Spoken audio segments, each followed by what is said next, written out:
Hello! It's the start of a new week. Happy Monday. Hi! Happy Monday. My name is Myra, a very severe Archer Monster. Today, We are playing more Hero of Law. We're gonna check out the extras. And yeah, it's gonna be a good time. Happy Monday. Happy Monday indeed. I did not sleep well either. Whoa. Everything is so difficult lately. It's horrible. I hope you all had a good weekend. My weekend was uneventful, as it has been recently. My friends are still away from for that wedding trip, and I feel like Patrick right now, being like, well, what do you do when I'm away usually? Wait for you when you get back? Wait for you to get back.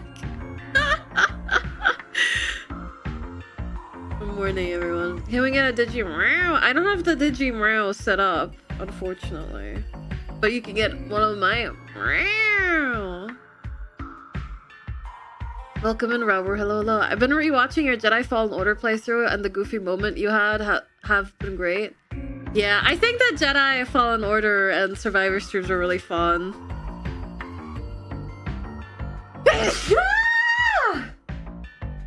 Excuse me.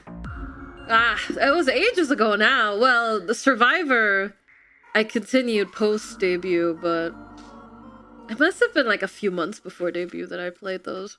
Bless you. Thank you. So yeah, what was I up to over the weekend? Yesterday, I worked on a ton of art. I worked on more of those Your Character Here emote commissions, and I got the Patreon art for this month done. I hope you guys liked it. It was Ume from Kuloniku. You can check it out on my socials. I think the art came out pretty damn cute. Then I played some Hades 2, and then I don't remember what else I did. I've not been crocheting still. I've just not felt like it very much these past 2 days. It doesn't, well, actually, did I do it on Saturday? I don't think I did. I've just been really tired. I played a little bit of Monster Hunter Village last night, and then a little bit with Horatius to help him get new gear, because he's in high rank now. So yeah. Hades 2, I love the first one. Yeah, Hades 2, it's out now as of a few months ago. I think September. I'm currently replaying the story because they rewrote the ending, and I didn't like the original ending. So I'm hoping that the rewritten ending is good. I'm getting pretty close. I'm getting pretty close to the new ending now. Is it as good as the first one? I think in every aspect it is better, except for the ending. But maybe they rewrote it and it's good now. I don't know. It's a bit sad because of I feel like it's the only time Supergiant Games writing has not been great. Was like the like main story quote unquote ending.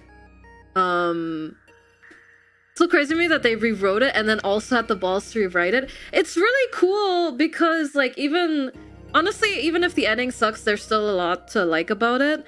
But also, they actually, like, put in the effort to not only rewrite the ending, but add extra, like, little Easter eggs if you do reset your progress to replay it. Like,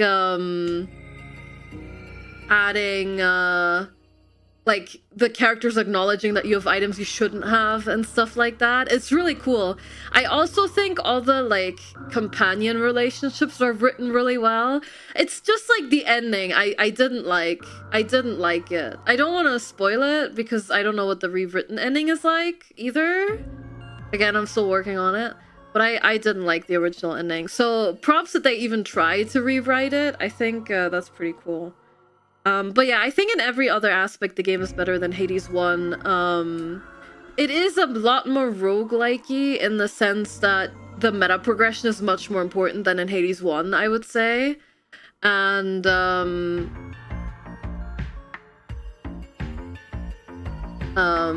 one thing that irked me when I first started playing it, which I think can be quite annoying, is that they actually really prioritize on meta progression, so much so that they will hinder your early runs stop you from beating the game early. And I think that is really cheap. I didn't like that at all. I didn't like that they had a mechanic that's literally like a stop, where it's like, yeah, you're progressing a little too fast for us. You're a bit too good at the game, so we're gonna slow you down a bit. But overall, I think like mechanically and gameplay wise, it's better. So I'm not big on updates like that on principle. I mean, you should really just make the game good the first time, but it's nice that they at least listen to feedback on it. So I don't know, if you liked Hades 1, I think you should give Hades 2 a try. I think you'd end up liking it. At least liking it. I don't think you're gonna hate it. I don't think you're gonna regret trying it out. So yeah. Even if you make it bad, you should stand by it and let it exist. I don't know. I don't agree with that. I feel like you should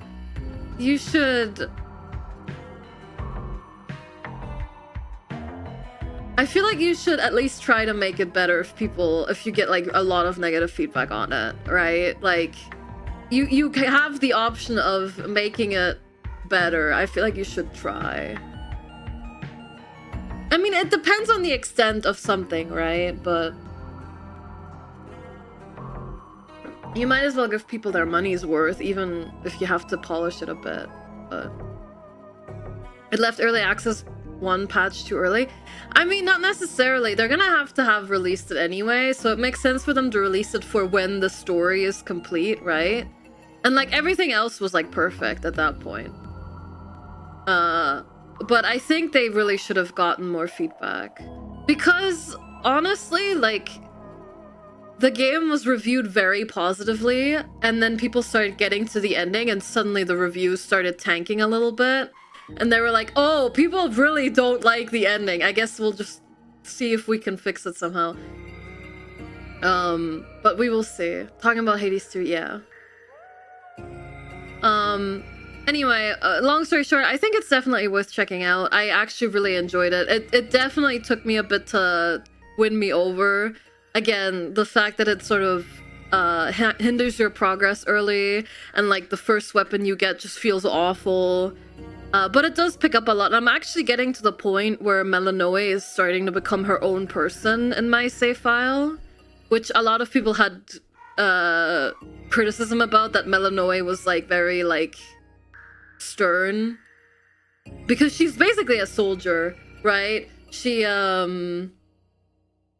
very serious because she was like trained all her life to do this, while Zag is like, dude, I'm kind of tired of my dad, I'm getting out of here, right? Like it's very different approaches.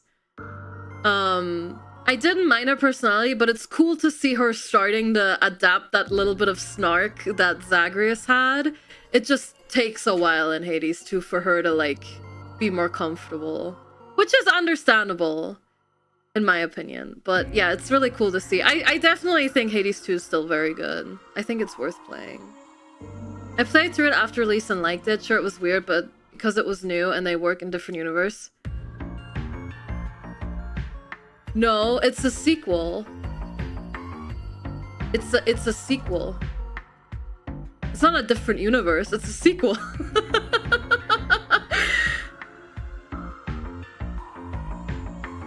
I meant different universe to us. Oh, yeah.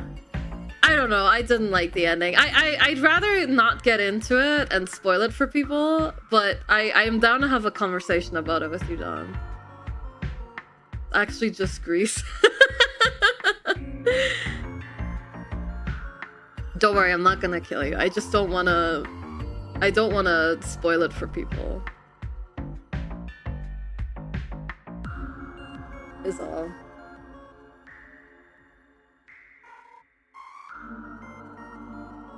Speaking of Xenoblade, are you guys excited for Saturday? We're starting Xenoblade 3 on Saturday. Can I get, in Gehis's fashion, can I get a 1 in chat if you're excited for Xenoblade 3 on Saturday? Speaking of Gehis, by the way, motherfucker was on GDQ this weekend. That's right, the real Games Done Quick. Oh my god. Yeah, his was running Sly Cooper on Games Done Quick this weekend, and it was such a good run. He was showing off fucking everything. It was amazing. If there's a VOD of it, you should go watch it. Did he get his keys? Yeah, he did get all his keys, and he did make the game look like a breeze. So you have to play the first two. You have 1, 2, 3, 4. You have 5 days to play the other 2 games and their DLCs. You better get started. If you can get started right now, you're not gonna have the time, but you can pretend. Maybe if you put like Xenoblade 1 on one monitor and Xenoblade 2 on the other, you can like, I don't know. What if you watch my VODs on like 3 times speed?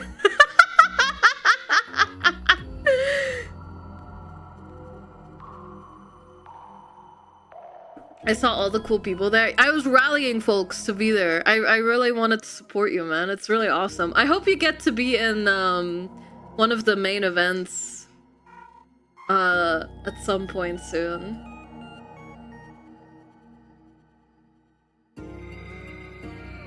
I'm not listening to you sneeze at 3 times speed.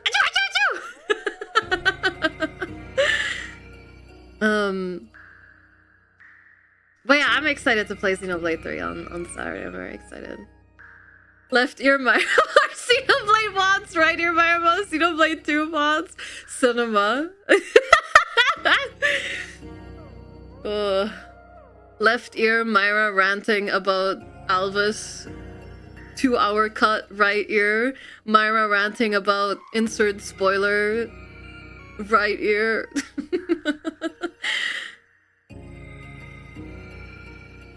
I've been trying for 3 years. Hopefully we get in soon. I mean, this is already a big step. And I'm sure the organizer saw that people really enjoyed it. So I don't know, man.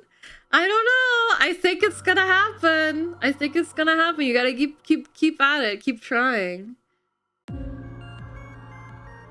Okay, but today we're gonna finish up Hero of Law, which is the Ace Attorney Ocarina of Time ROM hack, which I'm also very excited for. We're finishing games this week. We're finishing this.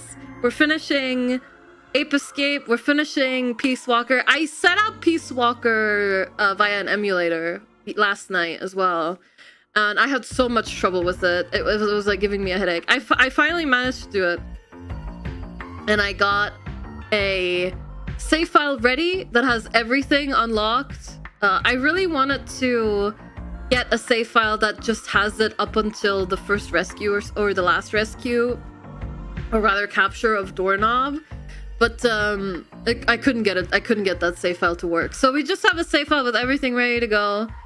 And I'm really excited. We're gonna finish it up this week. We're gonna finish up Ape Escape. We're gonna finish this. And then I'm also super excited to play more Pikmin 2. I've been thinking a lot about Pikmin. I was like, a little bit of Pikmin right now wouldn't be amiss. It was so bad. I was considering going live last night at 8:30 p.m. because I had nothing to do. No one was available to hang out. Well, later on, Hera and Horatius were on, as I saw. But I was thinking about going live at 8:30 p.m. and playing Pikmin or Monster Hunter. So yeah, that's your updates on my addiction at the moment. But I figured the rest was more important than me sneaking in. Another Hero of Law dev here. I watched the VOD from last time. Oh my god! Oh my god, Dev in chat again. Hello. I'm glad you had a good time. I'm sorry you had to listen to my voices.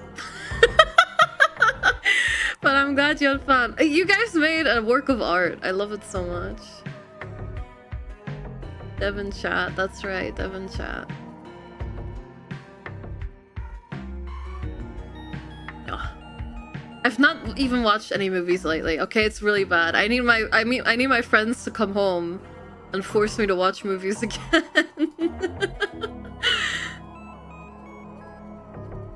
Are you ever going to make a sequel? Last time, the other dev said that they're working on another case.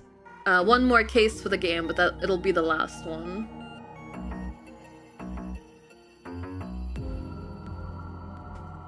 You can watch movies alone. I could, but then I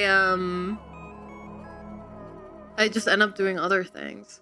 We're working on case 2. Yes, a full 3-day case with investigation sections. Oh my god! I'm so excited. I'm so excited. It's gonna be awesome. I'll definitely be streaming it whenever you guys finish it. Oh no, I hate investigation sections. Shut up!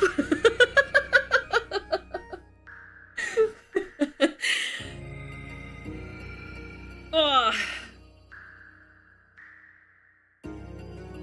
No, I know I can watch stuff by myself. I just like end up getting caught up in doing other things instead, like playing Monster Hunter or watching random shit on YouTube. You don't understand. I need to watch every video in my recommended that comes up about this Kingsman Marvel Rivals drama.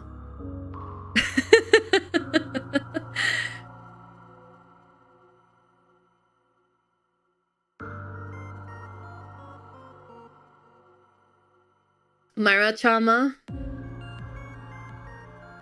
What? It's been good drama. It's been nice because it's cool to see how the guy like turned it around and everyone's supporting him.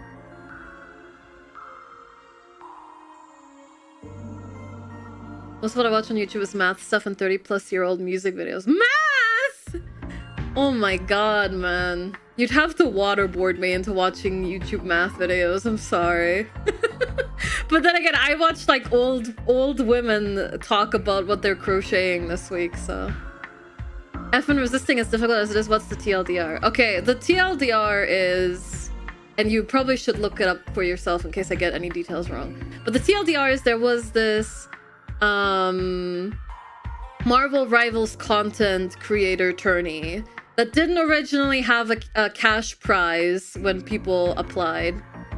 But then it was revealed once the participants were picked that there would be a $40,000 cash prize, officially sponsored by NetEase, aka the developers of Marvel Rivals. That would be divided among the first place team or something. $40, $40,000. Sorry, $40,000. There was a draft stream, aka team captains were chosen, and the team captains draft players based on, you know, spreadsheets and stuff like that. And Kingsman, who's the protagonist of the story, gets drafted by someone that doesn't know him, but only knows that he's good at the game and that chat thinks he's popular or whatever. They go to have scrims being practice matches where they try to figure out their comp, what the players' strengths and weaknesses are, etc, etc. And first of all, 2 people don't even show up to the scrims, so they have to find substitutes. They get replacements for the practice matches, whatever. They're playing against another team from the tournament, I think, or I think it was custom matches against another team. I think that's what it was. It doesn't really matter for the story anyway.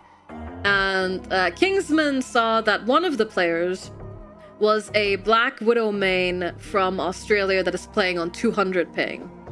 And Black Widow is an off-meta pick. Now, it's important to note that Kingsman is also playing off-meta. He's playing Magic. But Black Widow is pretty off-meta because right now 3 supports is pretty important. Yeah, Kingsman is like, at one point was the #1 Magic player in the world in Marvel Rivals, so that's important to take note. There's also a very large rank disparity. I'll see you later, XIV. I'll see you later. Because it was just meant to be a disparity. Thank you. Because it was just meant to be like a for fun content tourney originally. So not many like super pro players applied, just, you know, Kingsman and a few others that were in the highest rank. Everyone else was like pretty high rank, but not like highest rank like Kingsman and some of the others were. So anyway, they run scrims, and Kingsman is told that they have a Black Widow one trick, and he's like, well, that's not very good. Does she play anything else? Because she's playing on 300 ping and off meta pick. And he wants the prize money because he's a broke college student, right? So he's immediately going into like competitive mode, trying to figure out like how can we fix this and stuff. And they are not very happy about Kingsman trying to get this player off Black Widow.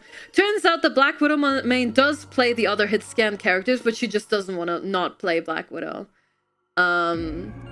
And the issue is Kingsman is taking it much more seriously than they are. So he keeps prying about maybe swapping out the Black Widow because the scrims are not going well for her, and they're only winning because Kingsman's like hard carrying them. And the people on his team were not very nice to him about it. Like, they were very passive aggressive. They were like muting their mic to like call him a loser and stuff on their stream, that kind of stuff. And right after the first set of scrims, he gets kicked from the tournament. And the tournament organizer says it was because he was breaking the rules of the tournament, because he was being disrespectful. Meanwhile, it was the other people on his team bullying him. Because for some reason they don't want to swap and they don't want to take this tourney seriously, and they're making fun of him for it. They're saying like things like, oh, all he does is sit at home and play video games all day and he's just doing it for the money. And it's like, you guys are like Marvel rival streamers too, aren't you sitting at home playing the game all day, streaming it? And like they're making fun of him being like a broke college student and shit like that. Do they call him a broke boy? I don't know, but they did make fun of him for needing the money for college. And it was like really mean. It was very mean-spirited, and they weren't being very charitable to him, while Kingsman was being like trying to be very constructive. Like he was being very constructive and yes, competitive and direct, but he wasn't being mean about it. Like he never called them bad players. He never disrespected them and stuff, and they were being like very mean. So yeah, that's basically the Kingsman drama in a nutshell. That they bullied him and then kicked him out of the tournament and then tried to frame him as being the bad guy. Now there's two things that I think are absolutely horrendous about the story. Number one of the players on his team was his duo, like as in they've streamed together and they've ranked together for like a long time. And he was talking to her and saying to her that we're gonna have to lock in and do this and this and that. And then when the drama broke out, she immediately threw him under the bus. And mind you, they double tripled down after Kingsman made his statement and stuff like that. And the other thing, one of the girls, I think the team captain, who was being very mean to Kingsman, made a apology video. Not really an apology video, but you know, a quote-unquote apology video, where she used a VTuber avatar that she's never used before, that is how do I put this? It's meant to be modeled off of her, but it lacks certain features, let's put it that way. And she also pitched her voice up for it to make her self look more innocent. So yeah, people aren't very happy about it. Meanwhile, Kingsman has like 100,000 followers on Twitch now, and he's getting thousands of viewers on his channel. And yeah, does she have an? She's a face cam streamer. She's a face cam streamer. After being in a creator tourney with nothing on the line, I would try way harder. Yeah, I think it kind of sucks because I guess the goal was just different. Like, I think it's kind of difficult because at first it was a for fun tourney and then the stakes changed, right? But at the same time, I feel like you should still try to win. And they said they were trying to win, but their actions didn't reflect their words. The captain was also kicked from the ESA affiliate program. She lost like her sponsors and stuff over it.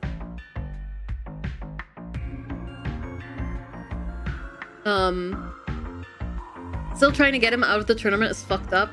It was weird because I think like the boyfriend of the Black Widow player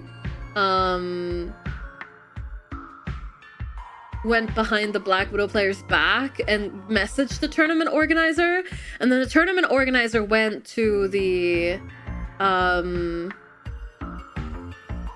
team captain and asked her, is this true? What do you think? Should we kick him from the tournament? And the team captain just didn't say anything, so he kicked them from the tournament. So changing the expectations by adding the prize money was a huge mistake, but also this is still a dumb reaction to someone trying to win. Yeah, I think you can acknowledge both that the changing the stakes to be so high is dumb, but also like don't sign up for a tournament if you're not trying to win, even if it's like for fun. Like, what's the point? I don't know. And again, Kingsman, he was being direct, but he was not being disrespectful with what he was saying. Like, he was trying to find compromises. At one point, he even offered to be the third support and stuff like that. Like, he was trying to even out, like, whatever disadvantages they had and try to find another way to make it work. And they were just like, being extremely stubborn about it. It was just, it was very mean-spirited. And you should really look at the stuff yourself because, yeah.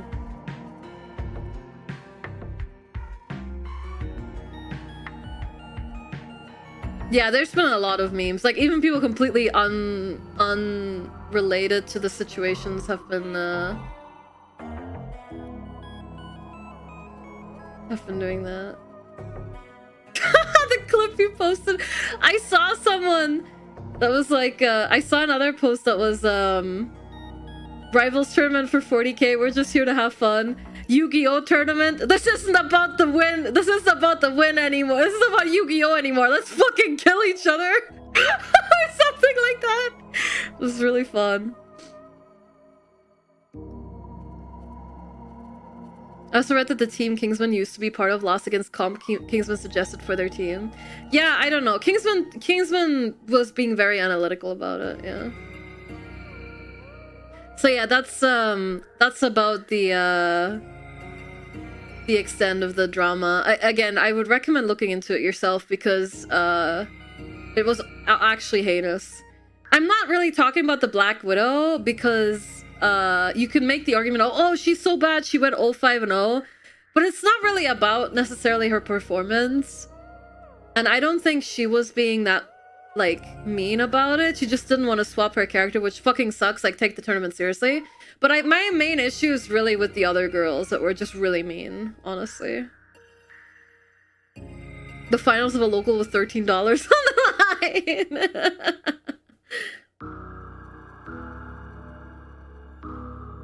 In the end, he got far more attention out of it if they would just change combo in the tournament. Yeah, I mean, it worked out really well for him. Like, people didn't really know him before all this went down, and now I wouldn't be surprised if he was the most watched rival streamer at the moment now. So yeah, there you go. That's pretty much the TLDR on all that.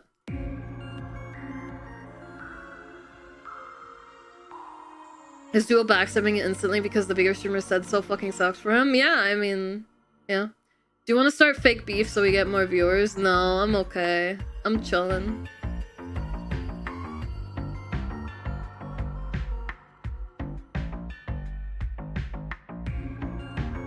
Gonna ask Kita? Yeah, go ask Kita so I can vague post about it. That was awesome, Myra. Can't wait for you to cover the next scandal. It's really, like, annoying because VTuber drama is like annoying. So whenever I need my fix of drama, I don't even look to VTuber Twitter. It's just like really annoying. I just look into other people's stuff. You'd be surprised how much drama there is in the crochet and knitting community. That shit keeps me entertained for hours. Who would have guessed a bunch of retired old ladies that love gossiping have a lot of drama going on?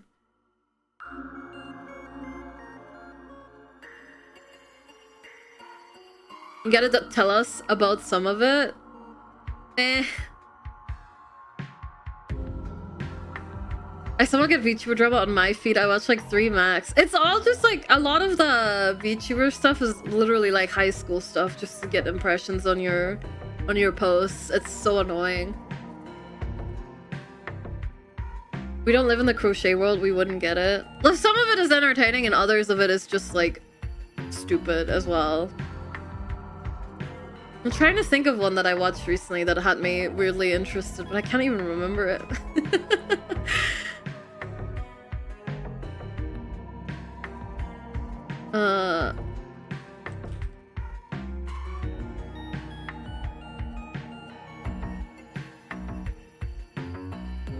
Oh, yeah. Okay. Yes, I remember now. There was this story about this, like, lady who asked for... Oh, yeah, why am I even telling you this? You're not gonna care. I don't know what any of this is gonna mean. Tell us. Okay, she was looking for testers on a pattern. Testers being people who try out the instructions of a pattern to make sure it actually turns out the way it's intended. And it was a very large project, and obviously testing is very volunteer heavy because you can't pay people a fair amount to test patterns, so people just volunteer to do it. And you know, you're asking for something that requires a lot of work and a lot of yarn. And people were like, and the person was like, I want you to test this within a week. And people were like, this is fucking dumb. Like, we can't make this within a week, like, voluntarily for free for you. And she was like, well, I'm looking for people who are serious about testing patterns. If you're not serious about testing patterns, you can leave. I don't need you to test the patterns, blah, blah, blah. Like, she received a minor amount of pushback, and she made it, like, her whole personality for, like, months. It was horrible. So, yeah, anyway, that's about it. Hope you and everyone have a fun stream. I'll listen till I'm asleep. No worries, Jackie. Thank you so much for the 7 months. So yeah, it's just petty. There's also like a bunch of like always plagiarism allegations and stuff like that. Did she ever test the pattern? I'm sure she still got pattern testers, but I can tell you they probably didn't finish within a week. I can tell you that much. The reason why you want pattern testers is so that you can sell the pattern with confidence that it's good, right?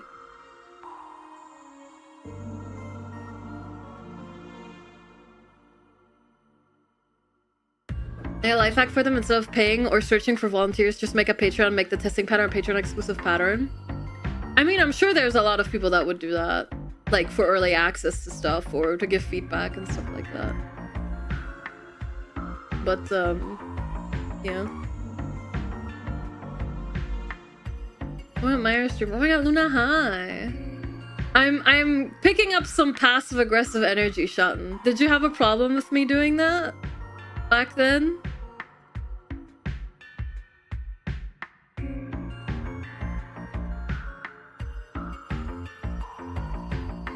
No, I'm joking. Okay, just making sure. Program AI tester. Oh, there's already people selling AI crochet on fucking Etsy and shit. Tyler's stream review is much more interesting. Yeah, me immediately calling out Shotton right after talking about drama. I'm smelling blood in the water.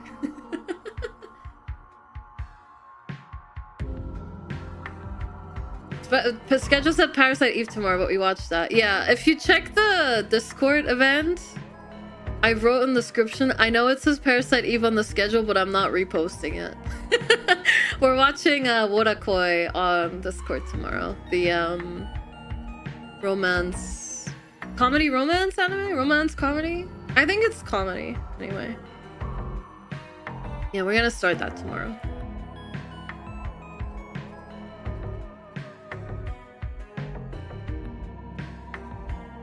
I don't know. I've been in some really shitty situations that I wouldn't really classify as petty drama. But I've never really felt the need to, like, publicly, like, publicly talk about it more than I needed to, I suppose.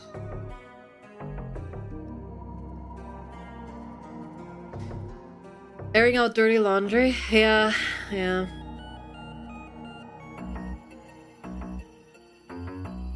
Exactly.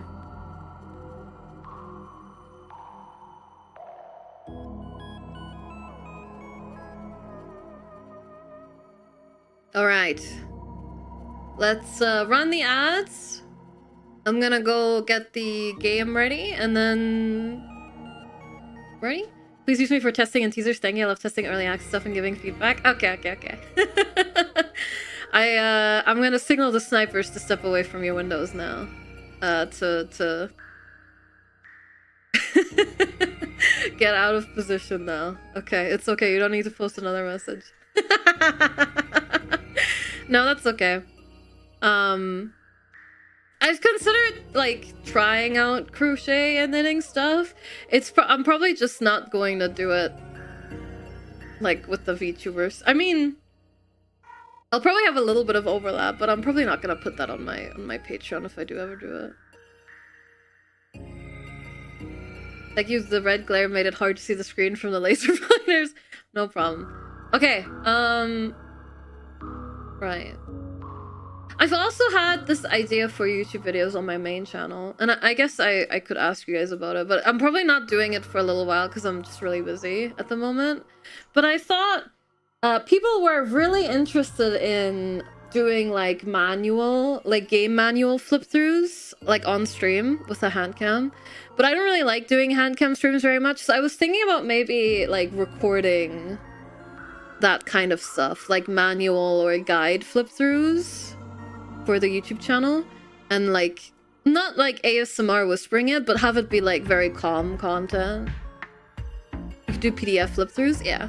I would like to own the stuff physically. I actually have a few on my throne right now. But I do have a lot of manuals like from the games that I've bought more recently, like over the last year. And I don't know, I wouldn't mind doing a little like review video or something. So I've been thinking about that a little bit. I think it's just nicer if you have it physically, but yeah, we could totally do it digitally as well. But yeah, right now I'm just a bit too busy, but I've been thinking about it. I think it would be really fun, and I think there's a bit of an interest crossover as well. And I always think about like what kind of content I can make that is like exclusive to YouTube to maybe get more people over or something, but yeah, I don't know. I just thought it would be cute. We'll see. Maybe in the future. I'm very busy right now. Imagine going through manual, but the visuals are like an overhead projector, like you slide them into the projector. There's actually document cameras I was looking at. I'm probably not gonna buy them because it's expensive. But there's something called document cameras. They've gotten very popular over COVID and doing like remote lessons. And they're basically little cameras that are for pointing at documents and showing them on camera. And they're very good at picking up text and autofocusing and stuff like that. I mean, I'll probably just use my webcam, at least starting out, but I was thinking about it. I was like, if I really want to commit. But I think they tend to be a little expensive. Like a projector, but for the modern age. Exactly. Document camera. Yeah. Right now, I have my webcam on a, on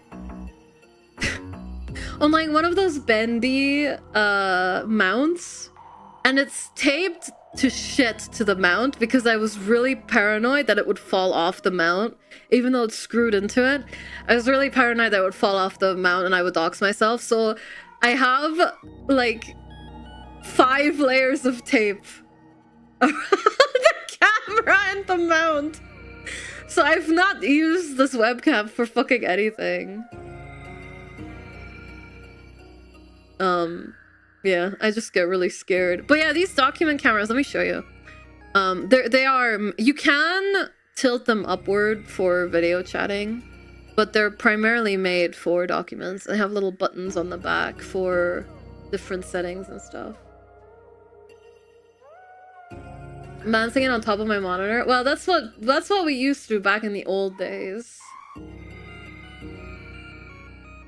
There you go. The future. This is a document camera. The camera clips over and it's a sock puppet controlled by a ghost hand. Yeah. I was like having them as complete as possible, so it always bugs me when I pick up a game from somewhere it doesn't come with the manual. I know, I've definitely paid extra for games just to have the manual. So I think it's about time we have a look at it, don't you think?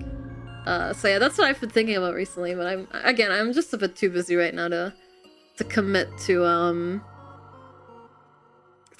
actually doing it.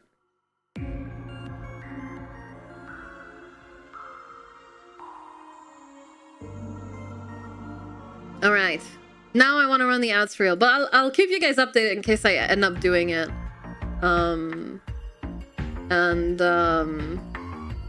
Shrug. We'll see how it goes, I guess. I'd love to try it out, at least. I think it would be nice to have some more YouTube exclusive content to upload every now and then that isn't just the covers, because right now I don't feel like I have the strength to sing.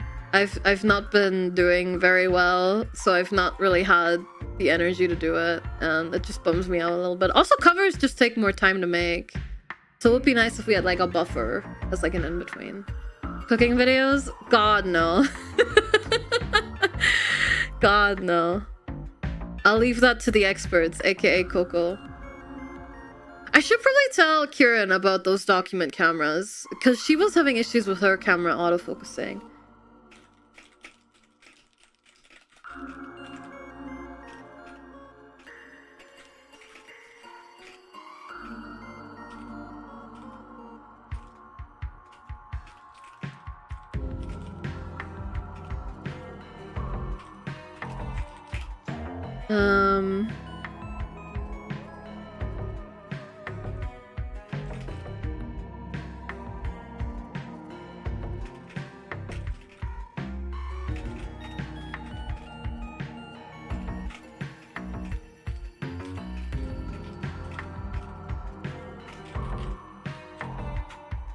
Do you feel like you're getting better slowly, at least? At singing? For the covers? I don't know. I think I've definitely improved at life. I don't know. I'm still kind of... I mean, I think my work-life balance is definitely better now than it has been in the past. I think there's a lot of things that I've gotten better at.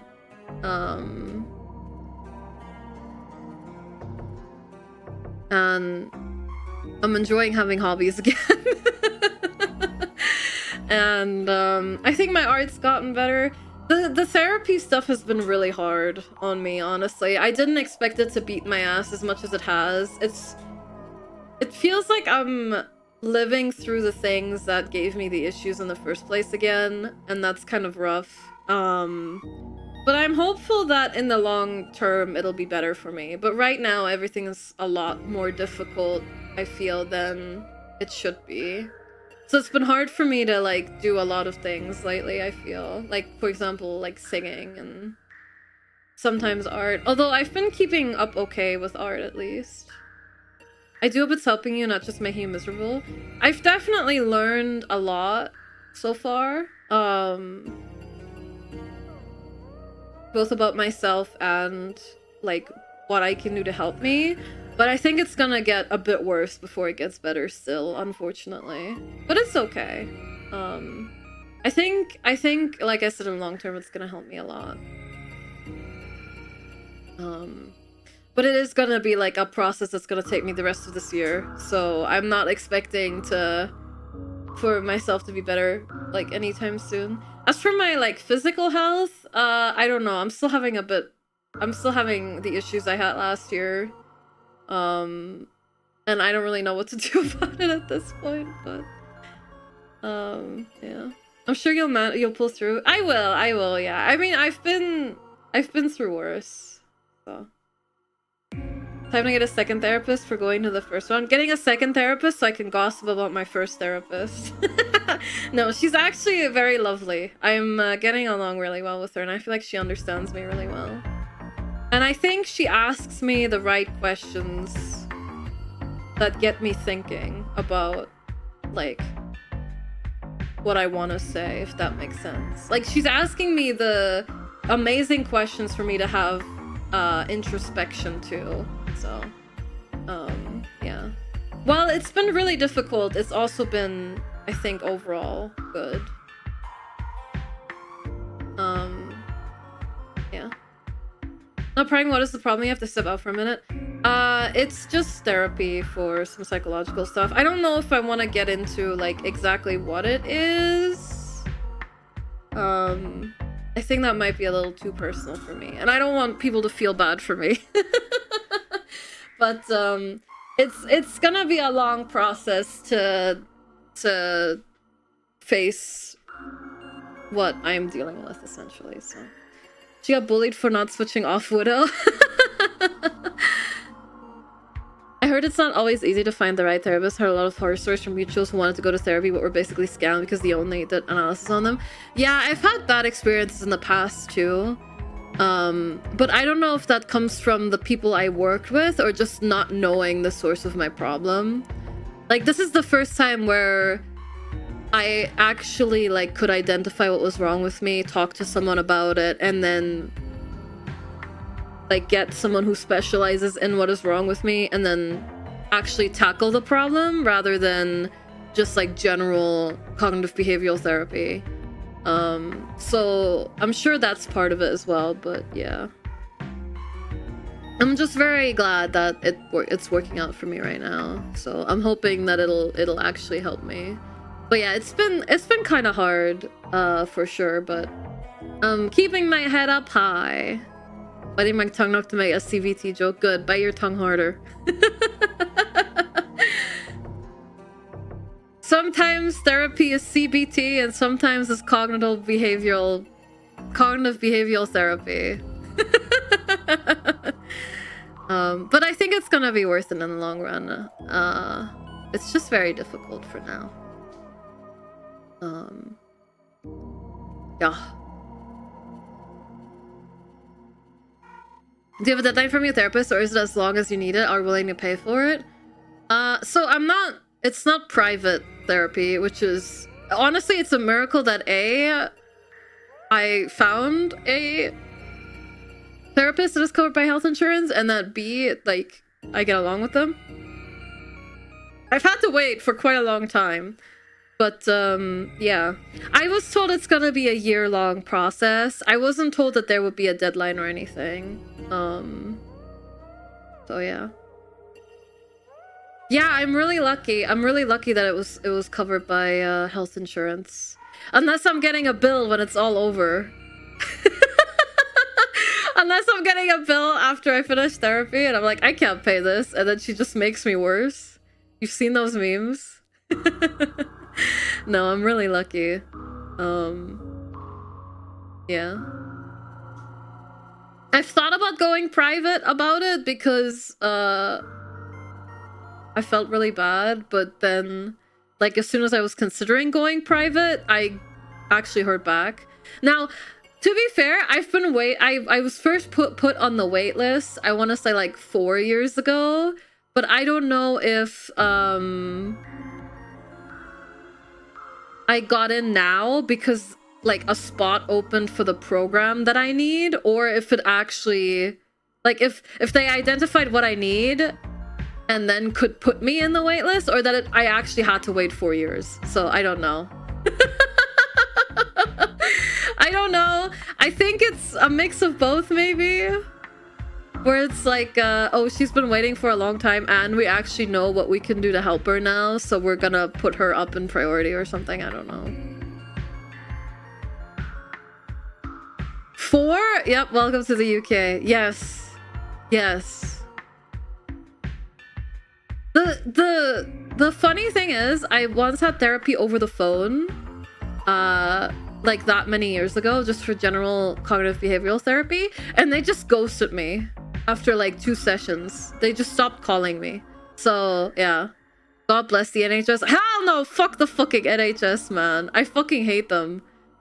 This therapy is the only good thing they've done for me.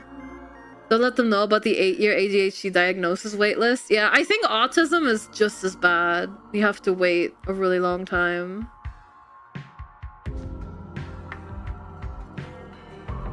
It's especially bad where I live, but I don't really want to go into detail about it at risk of doxing myself. But it's very bad here, where I am specifically. I'll DM you about it, Luna. If you can wait for 8 years with ADHD, well, you don't really have a choice other than paying for it privately, and that will cost you like hundreds, if not more.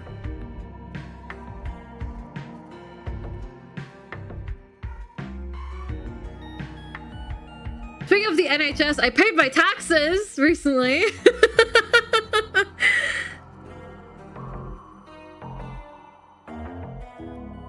$400 to jingle keys at you, and when you look at them, they call you autistic.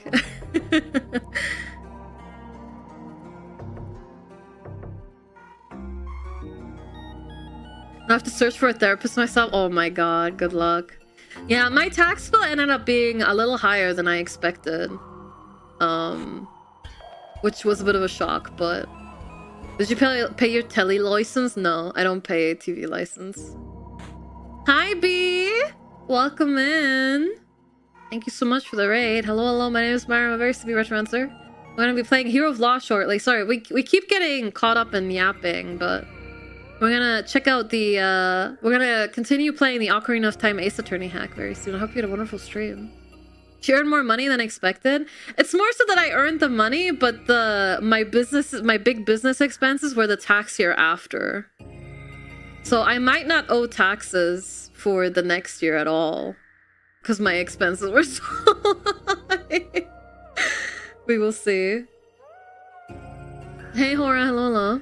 I'm a pretty good therapist myself, but my entire Medicaid pays for it. Yeah, I feel you. When I lived in the US for a couple of years, I was terrified of the healthcare costs, but in the end, I actually spent less money than in Canada. I still don't get it.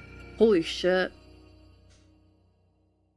Ocarina of Time Ace Attorney? This mod hack is so good, B. If you've not played it yet, you should absolutely play it. It's so faithful to Ace Attorney, it's crazy. We just played the case last week, and today we're checking out like the extra stuff they put in the game. When I paid my taxes recently, they're gonna kill me. They're gonna send the TV license people after you with their TV detection vans.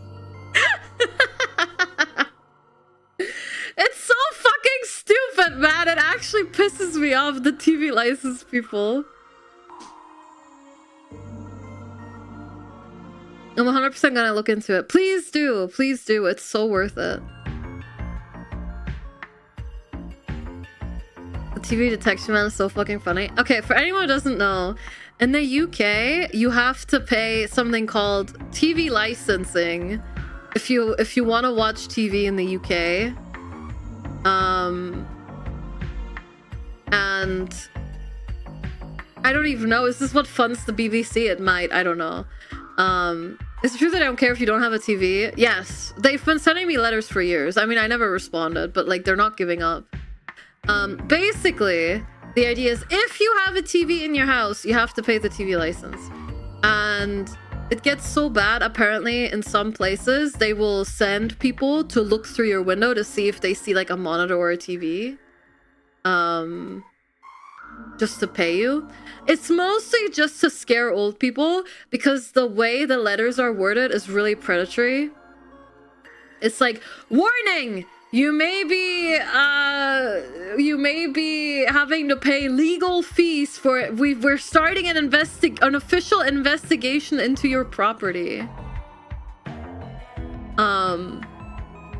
We will visit your property soon to check if you have a TV in your house.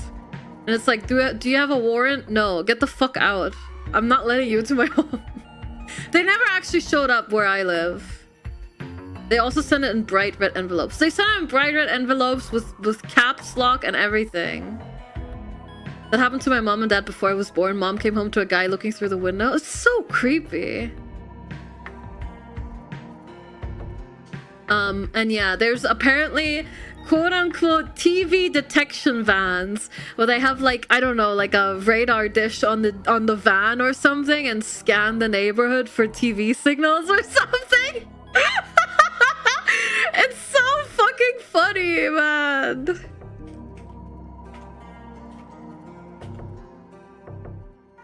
If you just Google TV license letters, you'll find it. It's just really like predatory.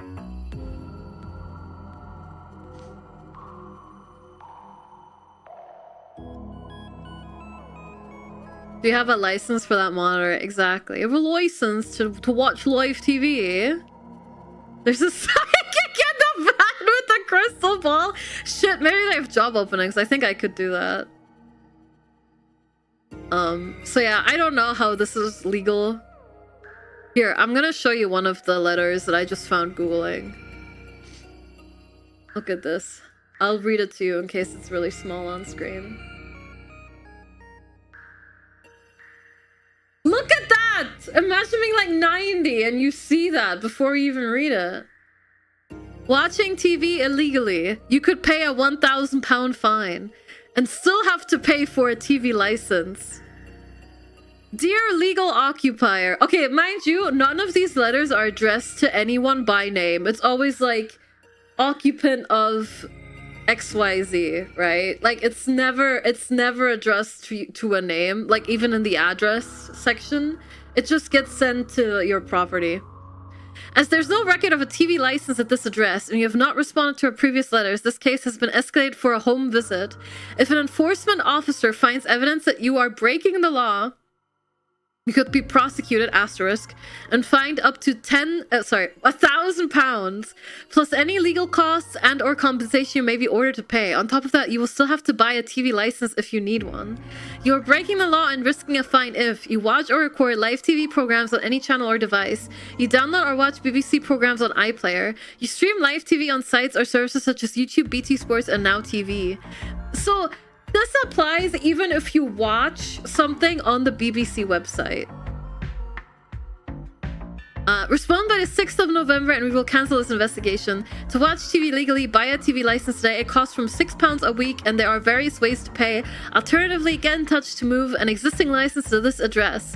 Or if you do not need a license, please tell us. We may still visit you to confirm this! We may still visit you to confirm that you don't need a TV license, dude. This is fucking crazy.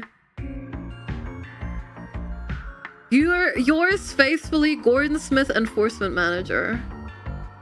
Our conviction rate currently stands at 99% for license fee evasion cases determined by the courts in England and Wales.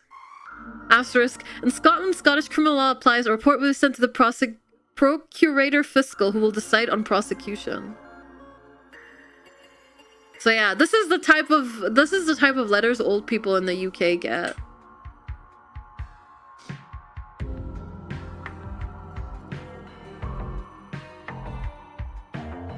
I live on the 14th floor of my building at the time. I'd like to see them try to peek through my window. It's genuinely psychotic, man. Who invented this? Who was like, yeah, we're gonna charge the people a weekly fee to be able to watch TV, and if they don't, we're gonna break into their house without a legal warrant. And then we're gonna use that money to produce a dog shit new season of Doctor Who. Fucking assholes. Hi, Tails. Sounds like the government. Yeah, I hate it when all governments in the world make dog shit seasons of Doctor Who.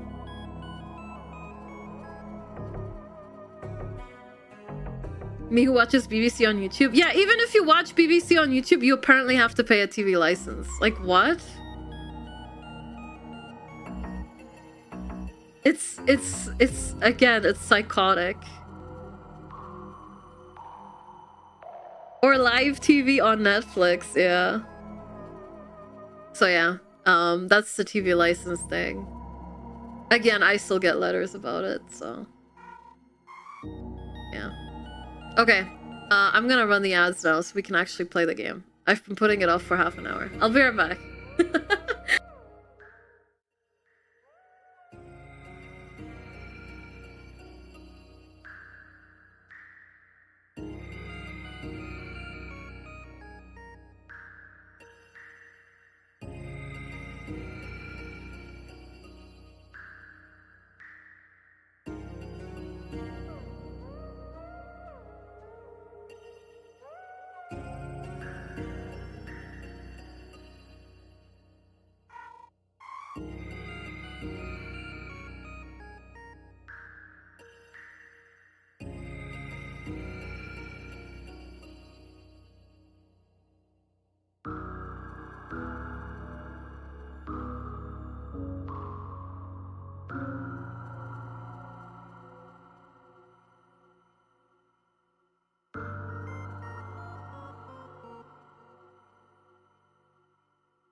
Okay, I'm back.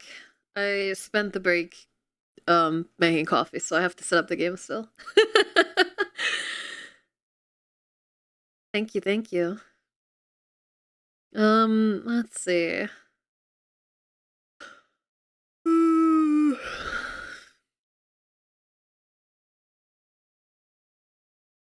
There we go. Welcome back. Thank you, thank you.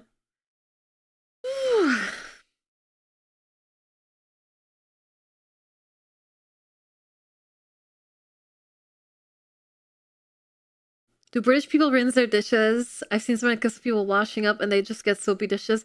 No, people do actually rinse their dishes. I don't know where this came from. I don't know what kind of myth that is. I've seen the videos too, but I don't know what inspired it. I have no idea.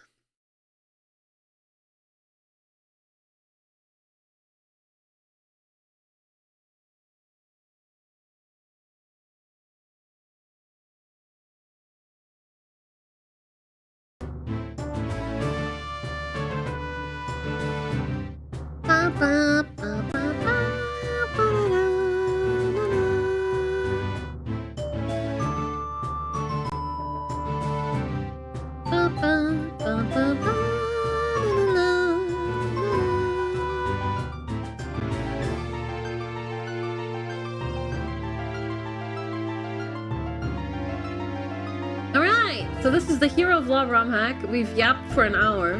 This hasn't happened in a long time. I'm sorry for anyone who is desperately waiting to see the game, like the dev, for example. But I appreciate you guys talking with me for a while. So this is a herooflaw. If you didn't see the first stream we did of it last week, I would highly recommend checking out the VOD. It's on my YouTube channel. You can see the you can see the entire case over there. Today we're gonna check out the extras and the little extra case. And maybe we'll play some Monster Hunter GU after. We'll see. I want to do a bit of Village today, so I'm not sure if I'm gonna be doing any multiplayer, but I kind of do want to play some Monster Hunter. We'll see. So this is a ROM hack in Ocarina of Time that makes the game like Ace Attorney. So you have like the courtroom drama and trying to crack and find the truth in the cases. It's really, really awesome. I highly recommend either watching my VOD or checking it out, or maybe checking it out and then watching my VOD, because we had a lot of fun with it last week. And I really wanted to dedicate another stream to check out the extras. Because this was so well made. I'm just really excited. Like the music is redone, the characters all have like custom animations. I don't know, it's so freaking cool. It's so freaking cool.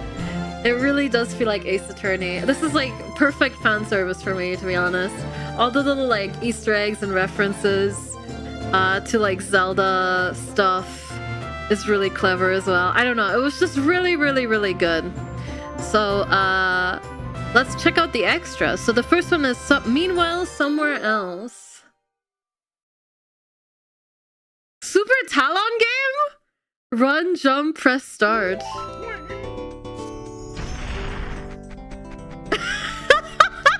What? Oh.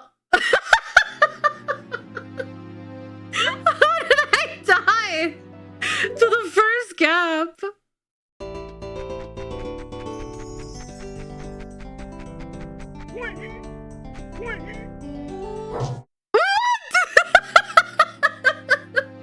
I hit that. You saw me land on that platform. This is where you go when you die. Is this hell or heaven? Or maybe wait, this might be purgatory.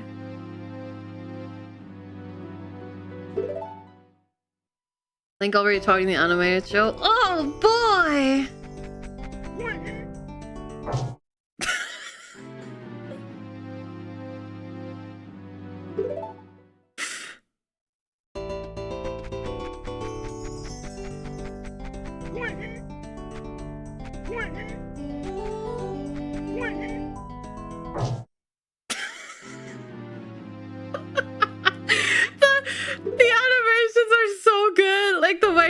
drop zone.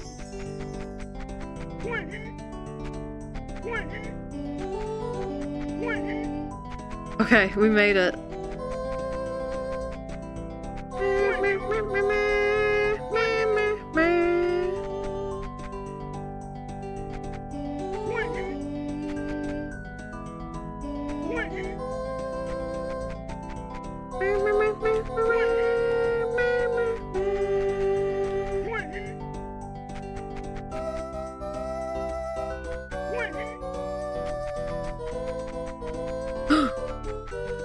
Wall jumping? No way! I need more speed.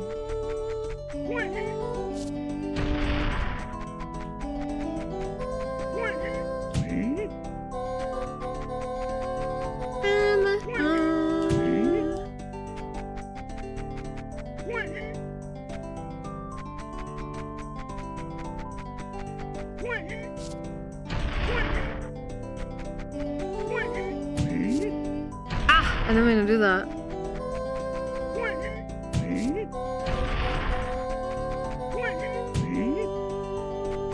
Talon lives -1? That's fucking crazy.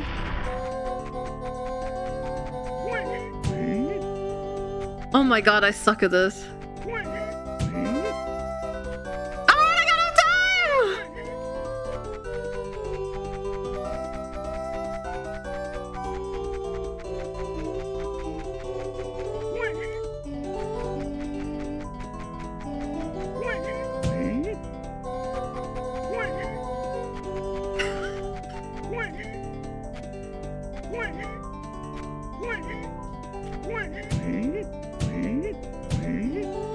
I figured it out.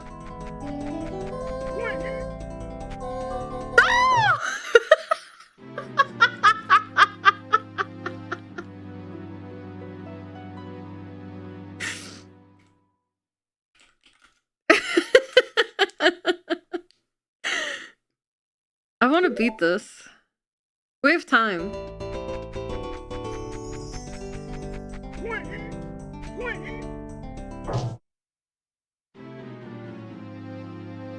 We have time.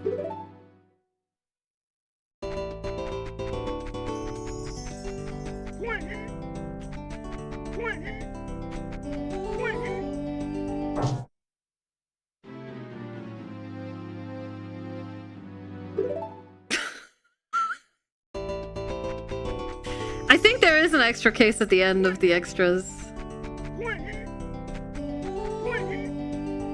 You motherfucker.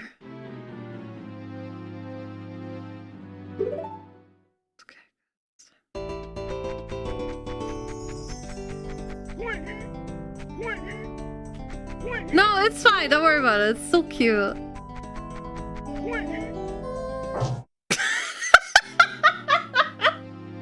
If anything, it's kind of funny. It's kind of funny to like clip up the ledge and then fall down anyway. Fuck my life!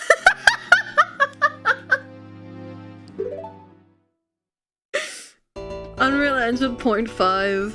Yeah.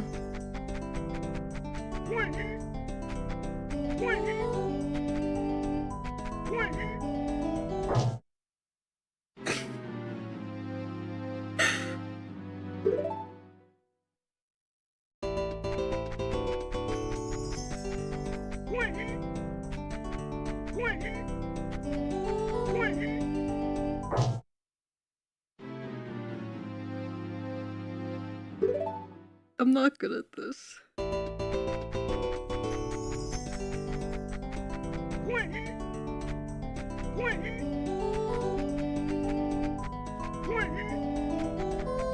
Okay.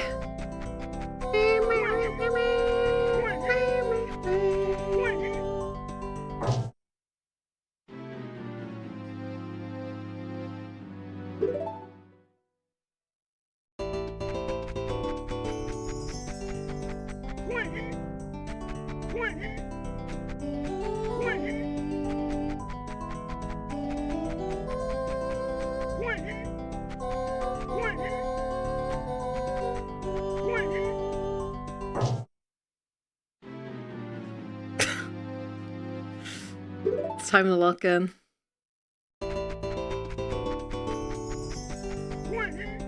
Yeah, I wasn't even trying until now, so...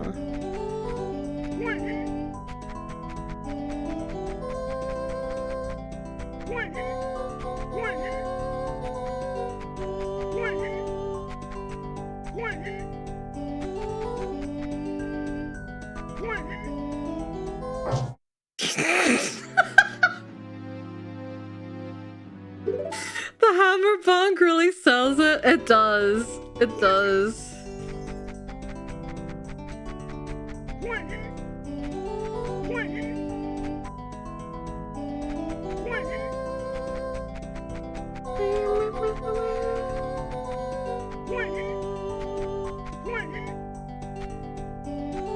I've been kind of, well, not recently, but I feel like over the last year I've been really wanting to replay Odyssey.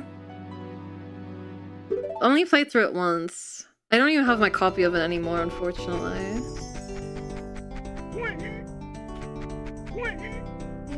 Hey, UV.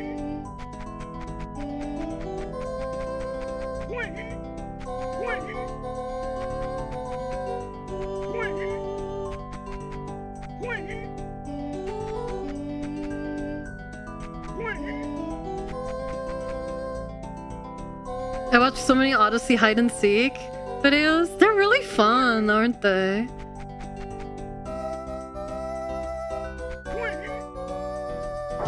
I actually wrote the music first as a joke, and then the lead dev decided to make this little minigame. Wait, did you make the music for this whole thing? Like, for the whole ROM hack? Because I absolutely loved it. It was so good. Well, it is so good. I wrote three quarters of the music for the whole mod. Whoa! Well, you did incredible.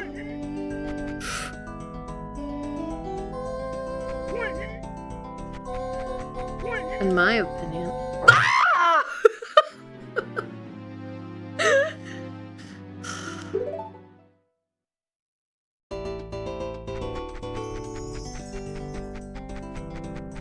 I'll have to see if someone, it would be nice to see if you could put it into, well, if someone could put it in, not you, but I meant like someone could put it into, like the randomizer music base music. I don't know if there's like a music directory for it or something. It'd be cool if there's a way to put that in there. I know there's someone in my and Moriko's community who does like a lot of Zelda remixes for the randomizers.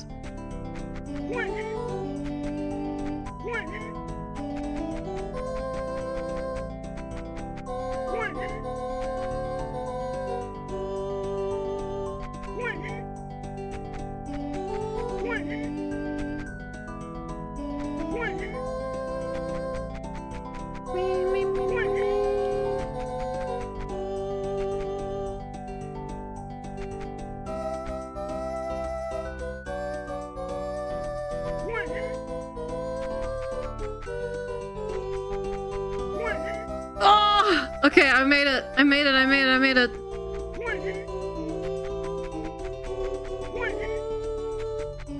I just gotta remember how to do this.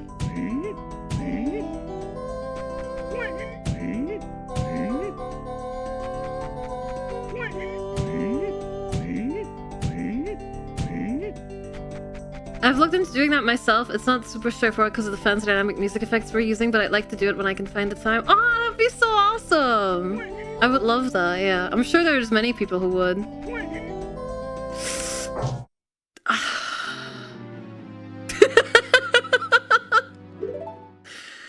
Oh.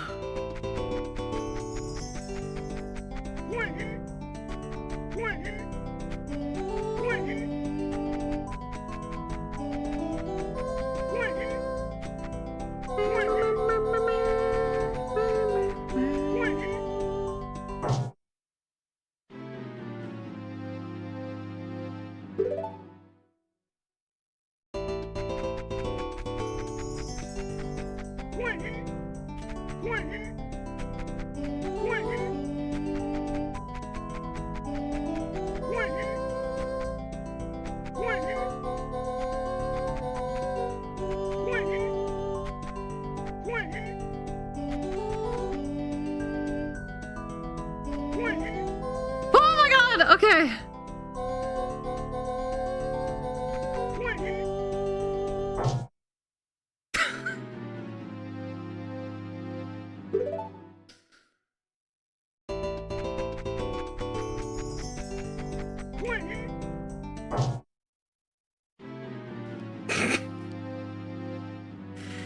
By the way, do not fix this.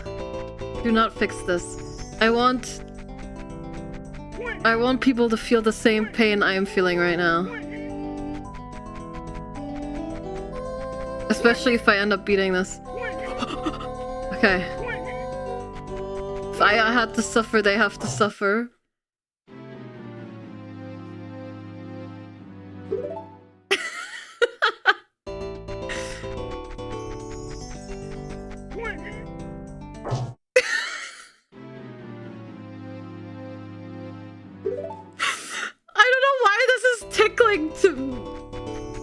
I don't know why this is tickling me so much.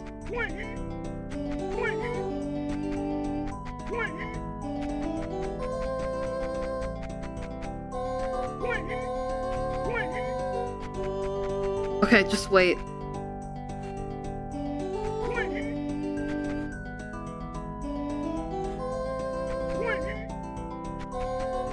Hi, Zelda King, what's up?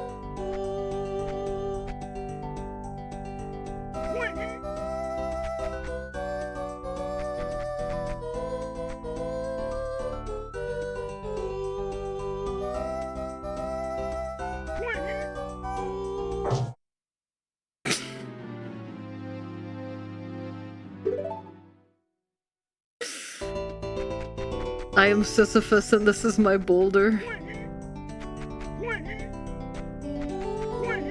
Wee.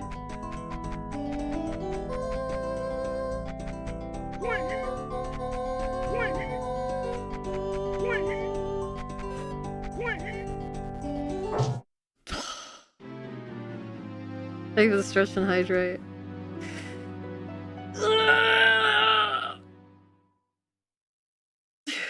It's my curse from the gods that I get to choose the boulder. I think it'd be easier to run if you ran for some of the jumps. That is true, but I get really nervous.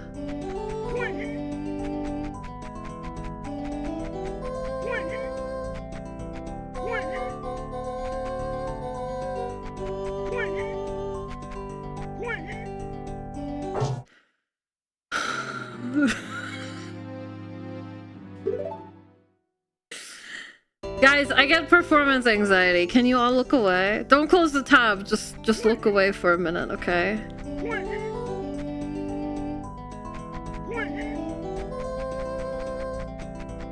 I'll tell you when you can look again.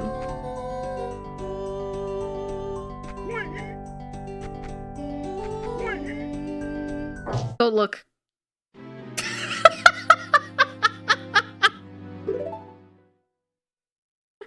Not yet, guys, not yet. You got it? Oh my god, the little lurker icon.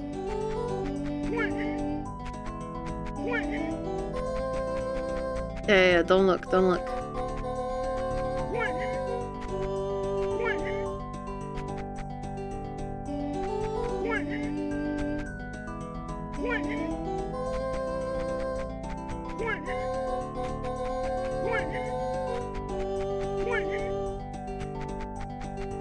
Don't look, don't look.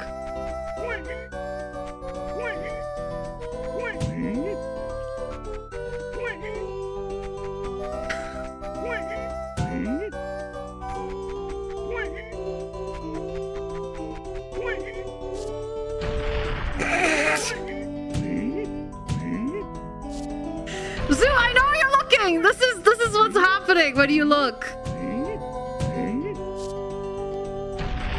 You've cursed me. I made one simple request.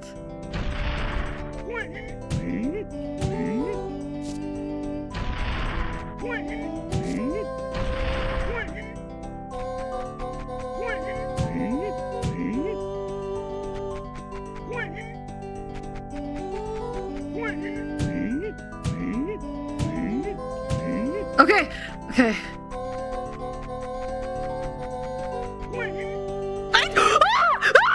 Okay! Oh my god. Just go.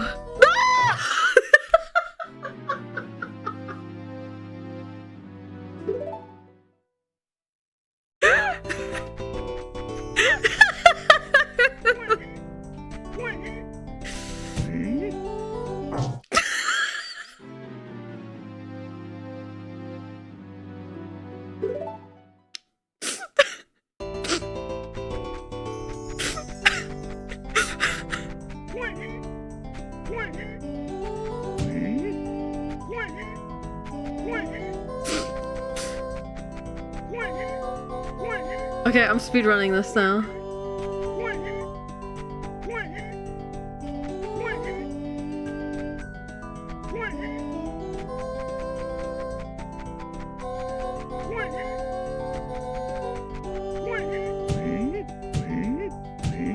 Okay? Fuck.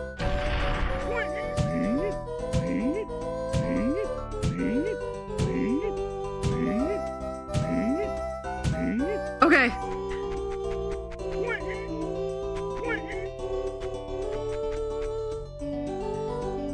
Oh, you can sit down.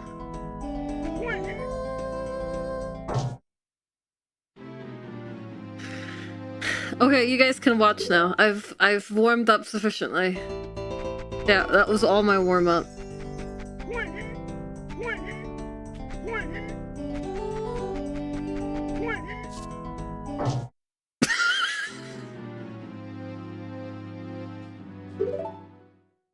No, you can't crouch jump.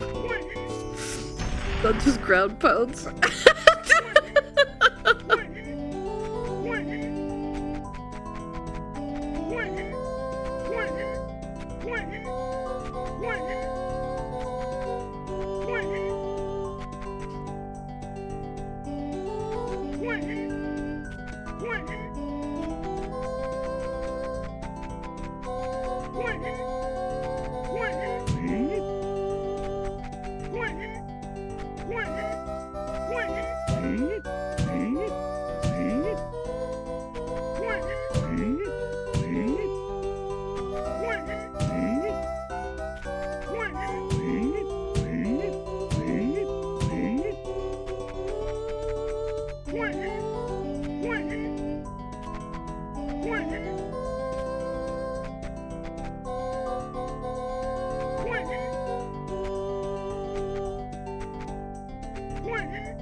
Oh my god!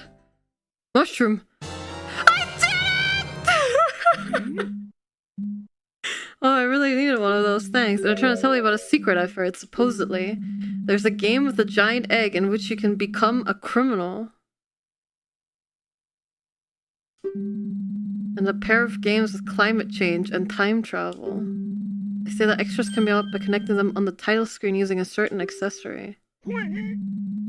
I don't know what that means, but I'm sure you can figure it out. See ya. See ya. I don't got the transfer pack, but that's what the cheat code was for. I think.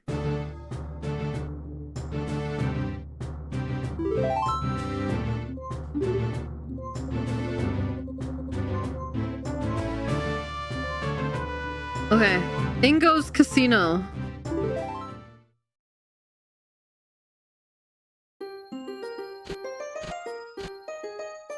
Oh my god, is it like the Luigi minigame? Oh god, I don't know what I'm doing.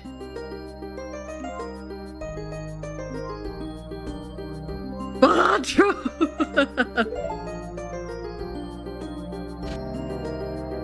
Vtuber?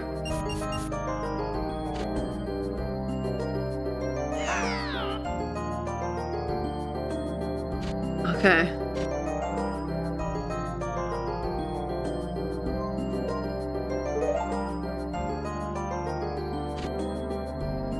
Do you know poker? I know some poker hands.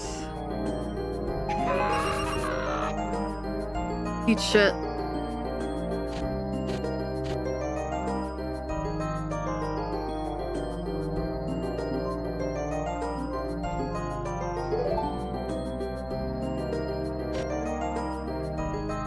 Woo!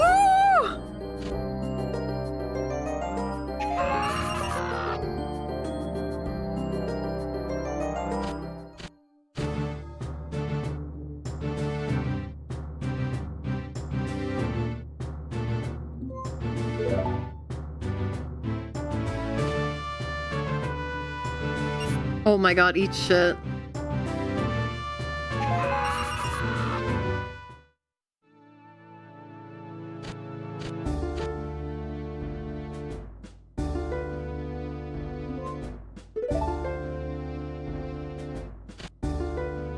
Oh wait, there's a see rules button.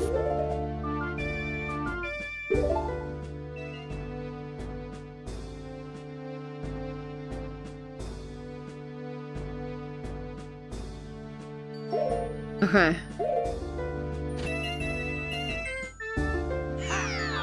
Are you playing with them in prison? Yes.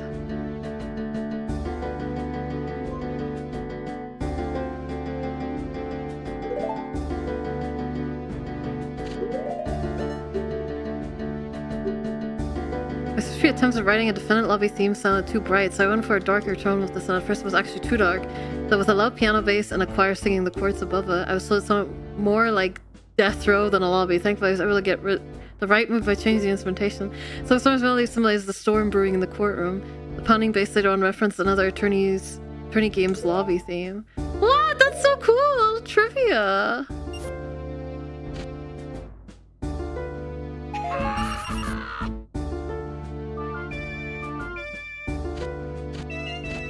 Very clever.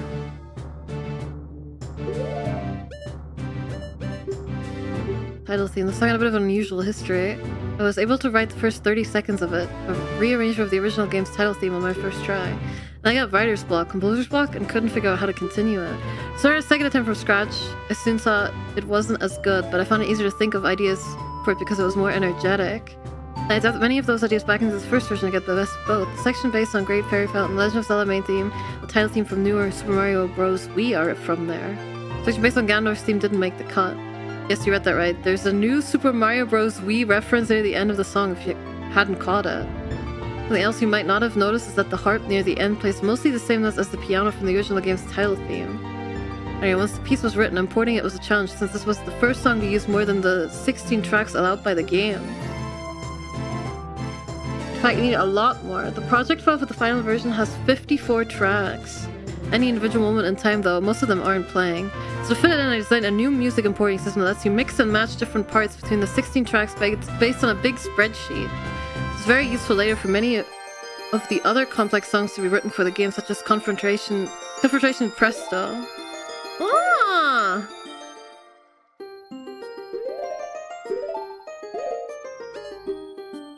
Courageous Deductions. In early development, our placeholder music for this track was Hyrule Castle Courtyard. So it came time to write the real music. I tried to use that as the basis for it first. Because of the amount of chromaticism, notes that don't fit the key signature in that song, adapting it to the style we wanted wasn't easy. Since that I obviously based the song on Kippura Gibbora's theme. New melody is designed to mesh well with Kippura Gibbora's. Whenever the original melody runs up or down a scale, the new one does too. Chords underneath flow around somewhat aimlessly without much logic behind them. I mostly just varied the notes until they sounded nice. It's subtle, but the triplet played on the shaker at the very end of the Owl's melody is a nod to the corresponding theme from another attorney game. The last song in this exclusive to Extra 3, so maybe don't read that one. Okay.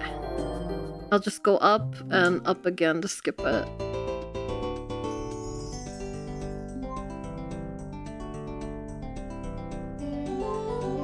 Oh, I have to click this rupee. Oh my god, I'm so dumb. This rupee to increase my bet, not this one.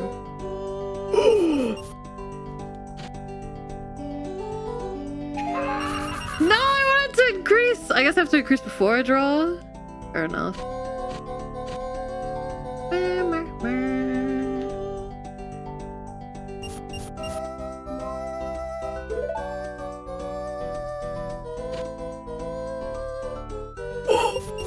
You're dead.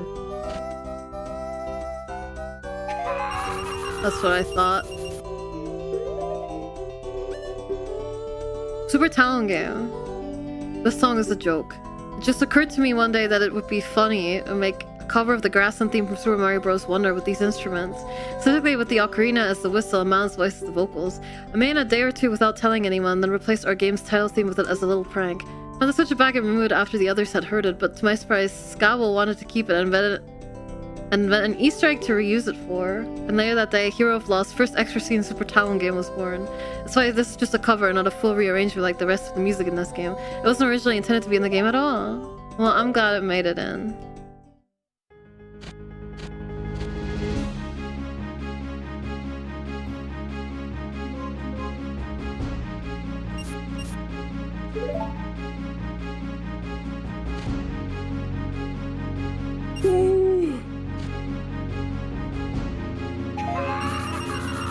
Oh my god, he's actually eating shit. Alright, you're good. I'll tell you another secret, man. You know that prosecutor drag Myra? When he's on screen, press on the D-pad. Up, up, down, down, left, right. Left, right. B. Something should happen.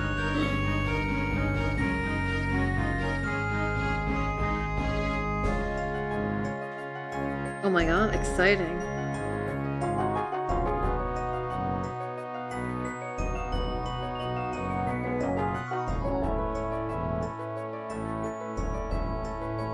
Thank you, Ingo. Got it, alright.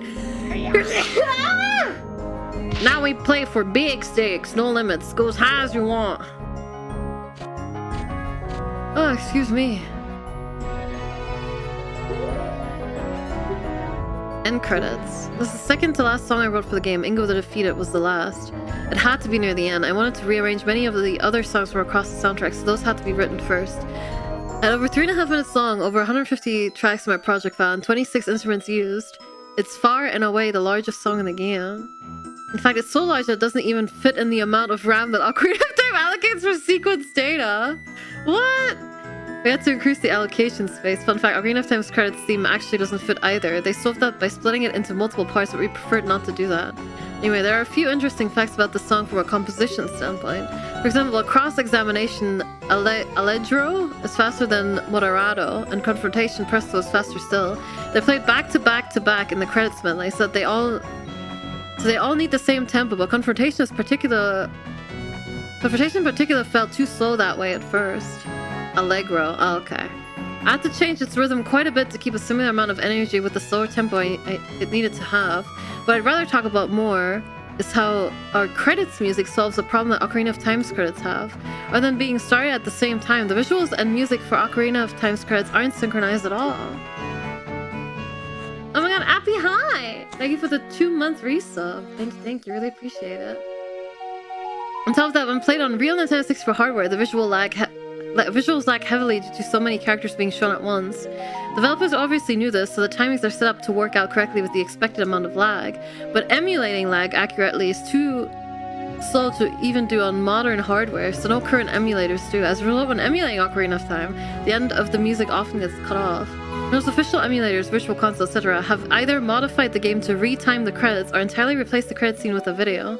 None of that would have been necessary had the game synchronized its credits, music, and visuals itself. So that's what Hero of Law does. I marked about 50 points in the song for it to update a sequence 10 variable, which the game can read. The game waits for the variable to reach a certain value before each text or scenery change. This way, the visuals will always stay exactly in sync with the music on all current and future Nintendo 64-like platforms. Wow! So much love put into that. That's crazy.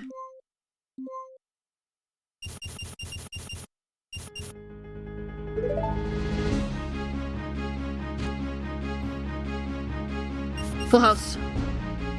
Oh, what a tiny bat for a tiny man. Oh!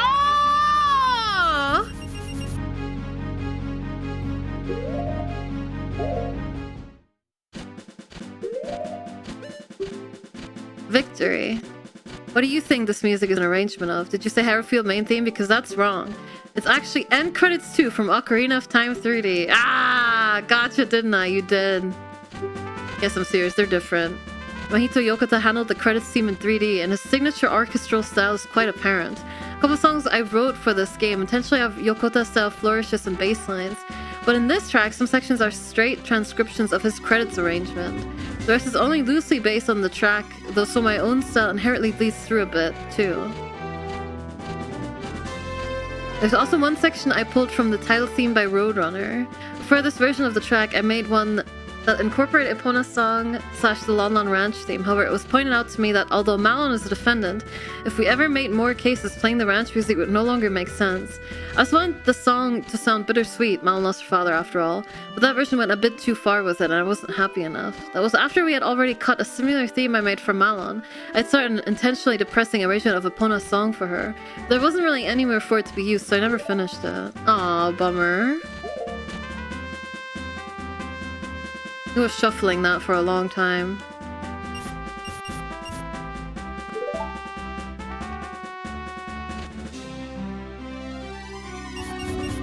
Oh. Oh my! He drew all 3 of those!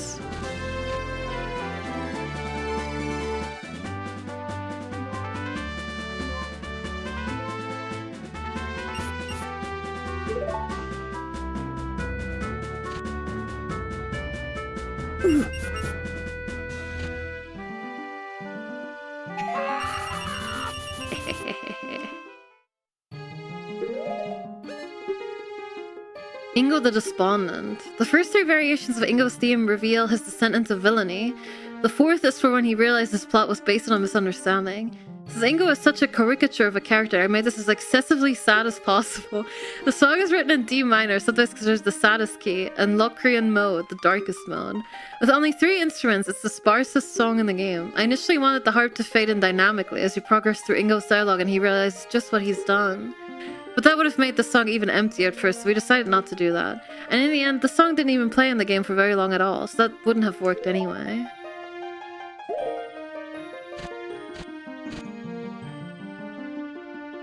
Good luck with your editing.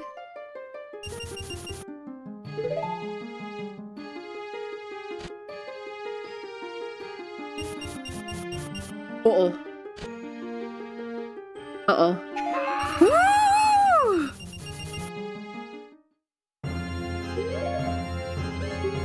Ingo the Manic.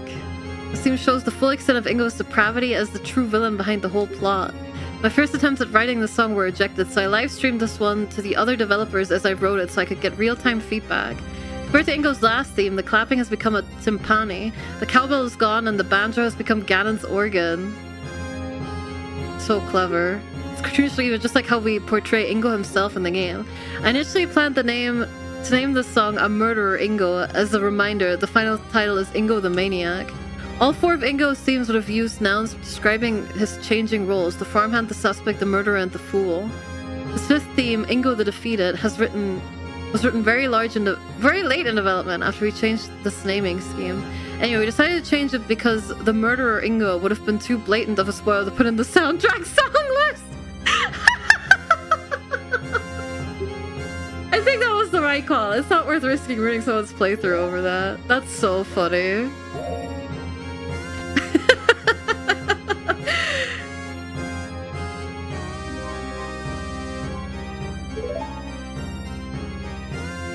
Oh, I didn't up my bet.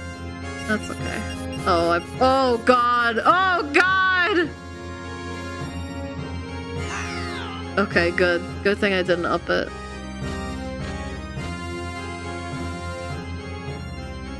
Oh my god, what a horrible hand. You know what? I believe in Dragmire.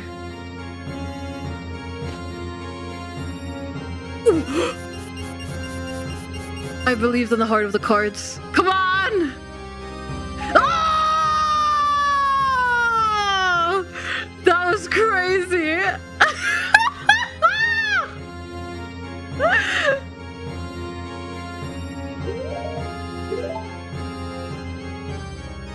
Oh, Tingle is the highest. Okay. Gotta keep that in mind.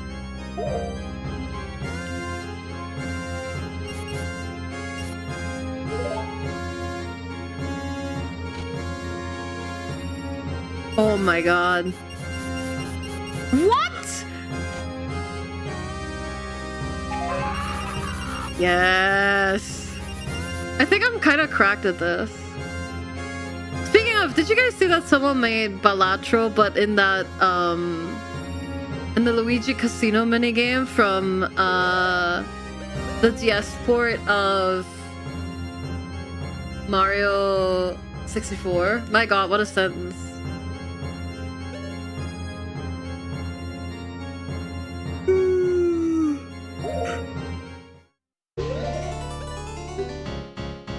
Confrontation Presto. The rebuttal scene wasn't initially part of the game's script. As a result, this song was written almost 2 years after the cross-examination themes. It features elements of both of them, such as the Fantasia instrument from Moderato and the trumpet from Allegro. Unlike the cross-examination themes, I decided to ignore how this one would sound in reverse, and instead just make it as exciting as possible. The song ended up being the most fun to write. I was able to repurpose a melody line that had been cut from cross-examination Allegro because it was too energetic, along with a variation of part of the cross-examination theme's counter melody that became the guitar melody around the middle of the song. Unlike most of the game's other songs, the percussion isn't reduced at all in the thinking versions, as I felt it lowered the energy too much.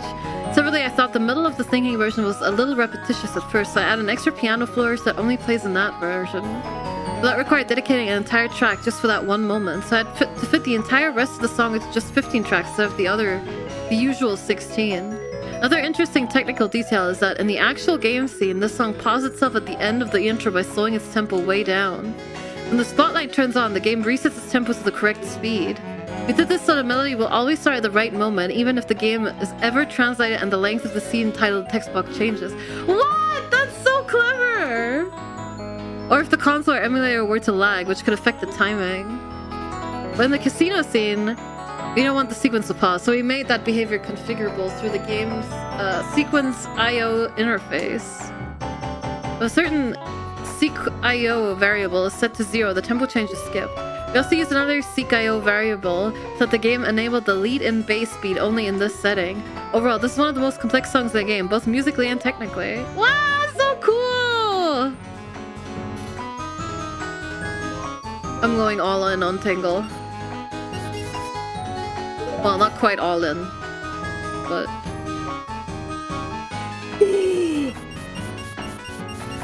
Yeah, you lose. You lose. Woo!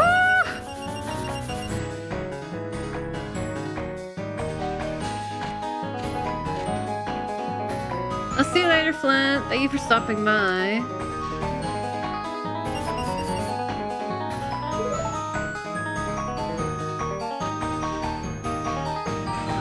Uh-oh. No, 3 of a kind is not too bad. Yeah, okay.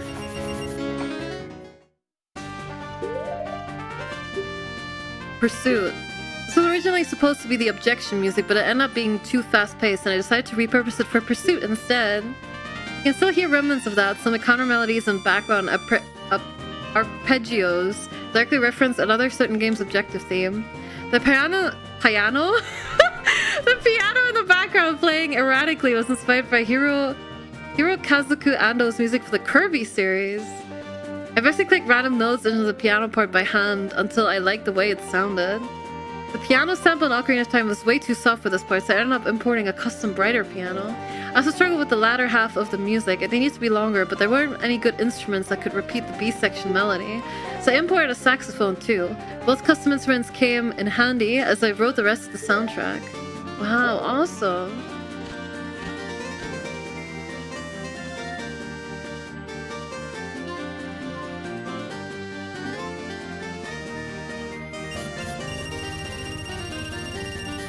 Okay, this may have been a bit too much. Part of the cards, go!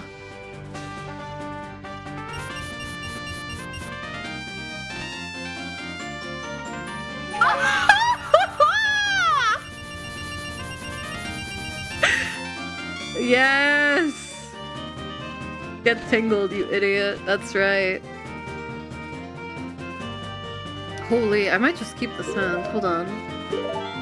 Heart containers aren't that good, but it's not a bad hand at all.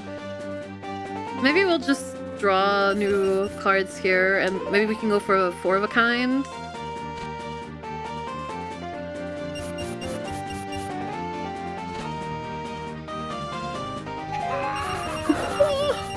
Are you going for 500? I might. We'll see. I'm kind of just trying to let the music play out a little bit before I read the next entry.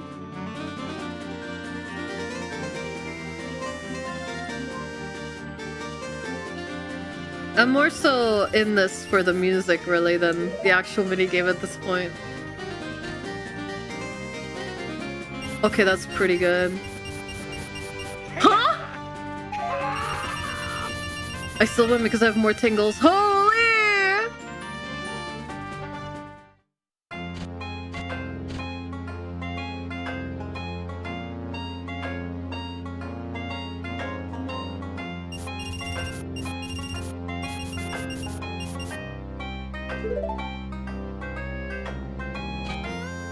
I probably should have bet more. There's a silly secret at 9,999, which I don't think anyone ever reaches. Bet.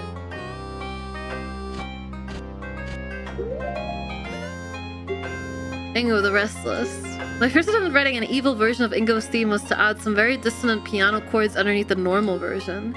That would have let us fade between the two versions dynamically, but it sounded more unhinged than evil, and the dynamic fading wasn't necessary. Instead, I went for a simple minor key version with a slower tempo and different instrumentation. The whistling is replaced with a clarinet, and the guitar bass is a tuba now. The percussion is also heavier to show that Ingo has a darker side deep down. The song was rejected at first for not sounding evil enough, but after I wrote Ingo the Maniac, we decided to bring it back as an intermediate version. Oh, this is not a very good hand. I'll go for best possible.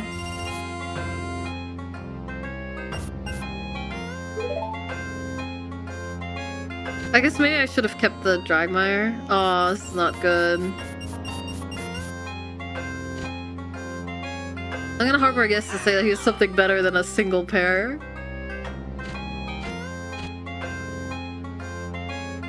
Are you winning? I am. We're trying to get to 9,999, I guess.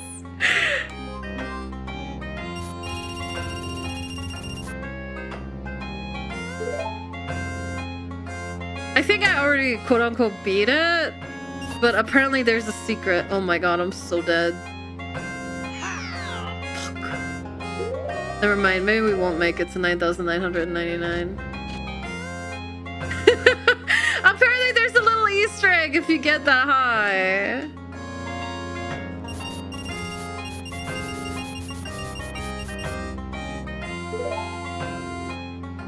Hey, I was placing pretty good bets earlier. Yeah, Dev just said it. Devin chat just said it. The secret is one text box.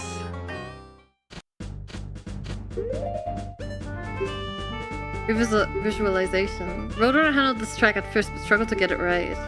The original idea was to arrange the legend of Hyrule as it fit thematically with the scene. He made a couple arrangements before giving up. The song was just too musically sparse and unusual. After the track was reassigned to me, and my attempts at arranging the same melody similarly failed, I decided to try basing it on something more conventional. I chose some fitting alternatives, Nairu's song from Ocarina of Ages and Ballad of the Goddess from Skyward Sword. As an aside, because of all the sound effects in the scene, I rammed right into the game's polyphony, simultaneous playing sounds limit. Notes kept cutting out. We tried raising the limit, but the game immediately started chugging hard, so I had to make some changes to reduce the song's polyphony. Namely, the piano used the same delay effect as Reminiscences. I had to cut this down from 2 delay tracks to only 1 and remove it entirely when the music reaches its climax. It isn't too audible though. Notes can still cut out, rarely, but the song isn't totally broken anymore, so I think this fix is sufficient.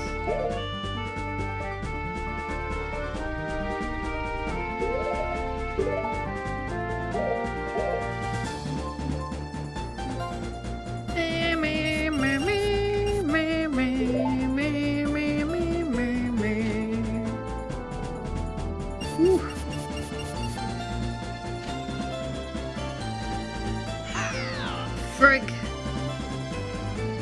I was so happy when Nairo's theme showed up. Man, we were at 500 earlier. I've really fumbled this.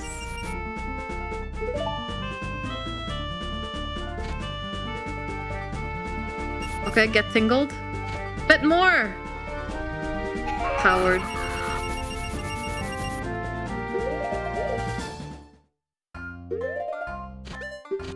Ingo, the ingenuous.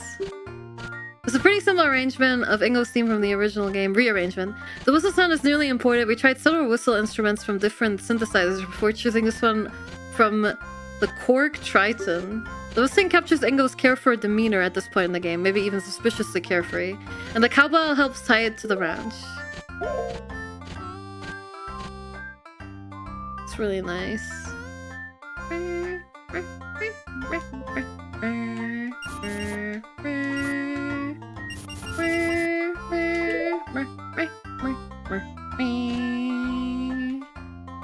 Ugh. Well, it's fine. It's not fine.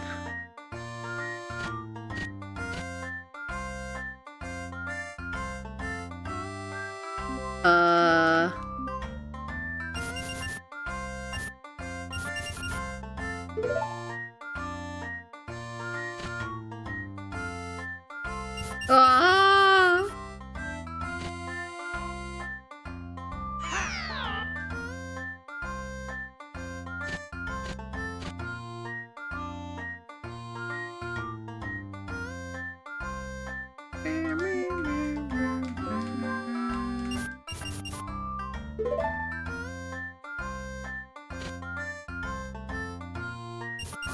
It's so Jover. What happened to my luck? Stop believing in the heart of the cards.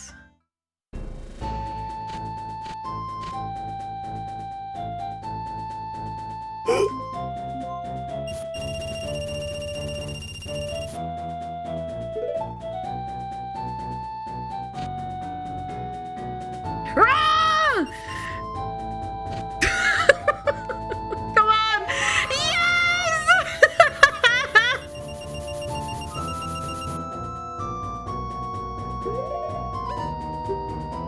Reminiscences. This one is obviously based on Zelda's Lullaby, but I made it a lot more emotional. It starts with tense and it becomes sad. The sad section is led by a piano with a fake delay effect. This was produced by playing the part multiple times, slightly offset quieter and pan in the other direction to simulate the sound bouncing off a wall. So actually there are 3 pianos here. Each subsequent piano is offset further, quieter, and panned farther than the last. Wow. It's supposed to sound like one piano played in an echoey space.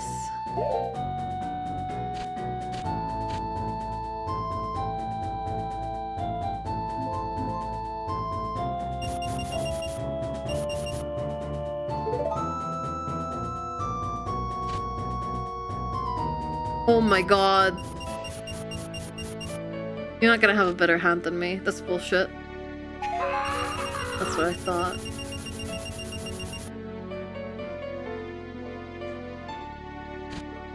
If I keep going all in and winning, it's not gonna take us very long at all. Oh my god! Okay. Believe. Believe, believe. Oh! Oh!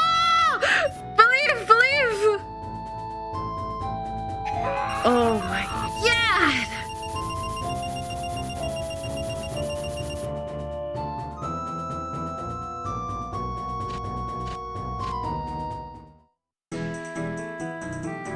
Okay, this is bad.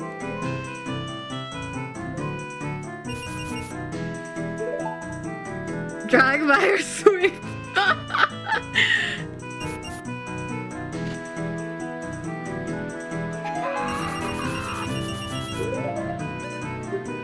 Cross-examination, Allegro, Roadrunner. Oh, we have an ad break starting. I'll be right back. I'll read this after.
Hello. I was just pinged with news that apparently a new old school RuneScape league was announced. Now, I don't know anything about old school RuneScape. I've just been meaning to play it. Are leagues like expansions? Leagues? Would it be a good time to play RuneScape whenever a new league comes out? Kinda. Challenge runs. New old school, yeah. Gotcha. So it's not like new... Well, I don't know if it's new content. I really want to play old school RuneScape though at some point. I don't know when, but I really want to try it. We will see. Oh, sorry, this does get new content. Yeah, I saw they just recently added sailing, like last year, right?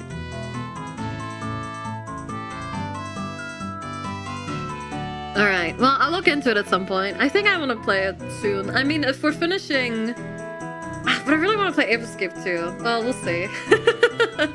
We'll see, we'll see. Cross-Examination Moderato is based on just the beginning of the Lost Woods theme. For Allegro, I wanted to feature almost the entire song reversed. Trumpet does that. The two counter melodies help make it sound more natural, as if the melody was always intended to play in that direction. There are some nods to the Lost Woods theme when listing forwards too. The tambourine rhythm and the 4 quick pounding chords just before the loop are both direct references to it. I wonder if you see Moderato will mention the reverse thing, but you're reading the song was backwards. Yeah, I picked up on that. I didn't want to get spoiled on the song that I haven't heard yet, so it's fine. Near the end part, the Lost Woods melody is played forwards, while another instrument plays the main cross-examination melody.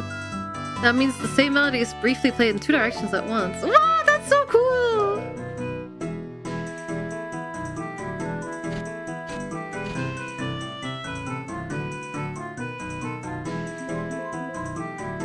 Okay, believe in the heart of the cards, guys.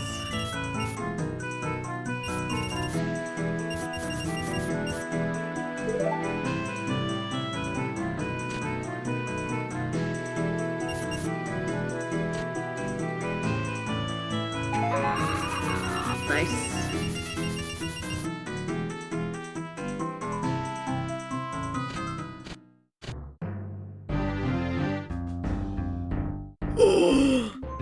Three tingles? Lock the fuck in. This was such a mistake. Okay, wait! Hold! Oh!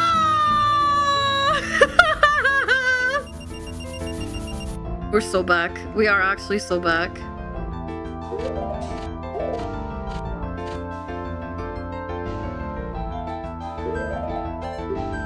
Trial continues. Court is now in session was the first original song I wrote for the game. Over time I started to like it less, but the other developers seem to still like it, so maybe I'm being too critical of myself. Either way, I thought I could do better, so I wrote this.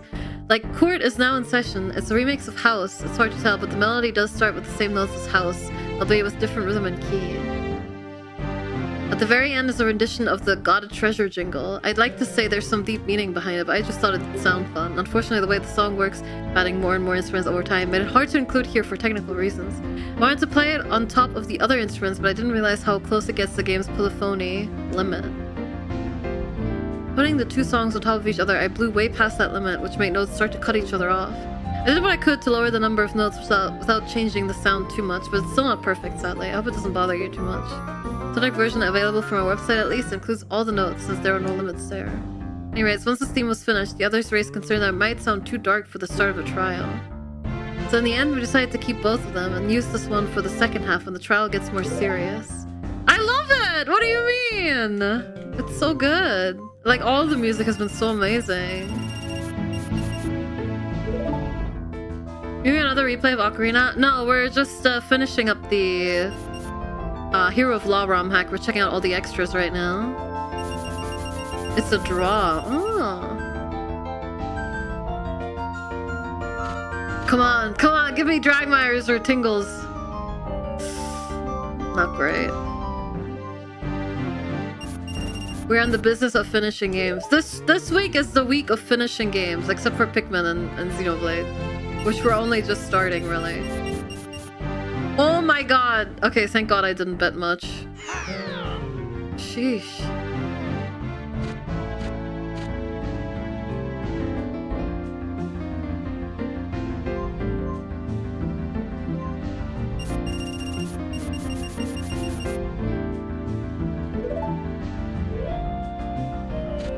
We did actually have a bug at one point where Ingo's mouth was moving for the commentary text.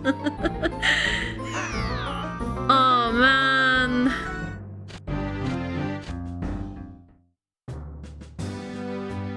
Believe in the Dragmire. Believe. Okay, that was way more than I wanted to believe. It's okay, believe in the heart of the cards. Uh-oh.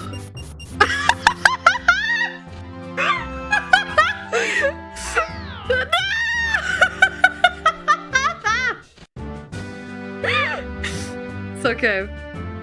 It's fine. It's fine! It's fine.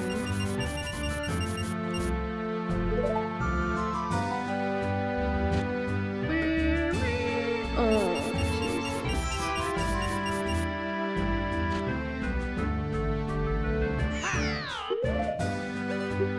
Jesus. Zelda's theme. This was the second piece of original music written for the game. Just like Chord is now in session, I originally wrote this intro intending for it to be the start of a lobby theme, which is why it starts with a Hyrule Field melody.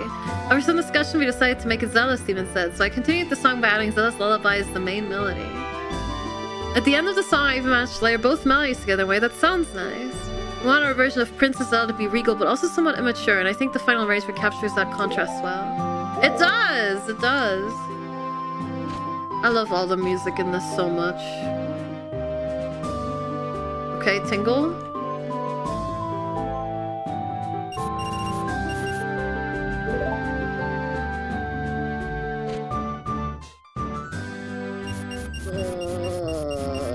We're cooked. Oh my god, we're cooked. Wait, we won! Why did you bet so high on one pair? He's crazy. Come on, big Dragmire pull. No.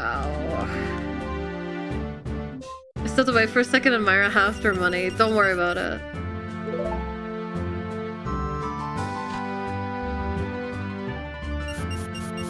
Two pair? Two pair is not bad. He got two tingles.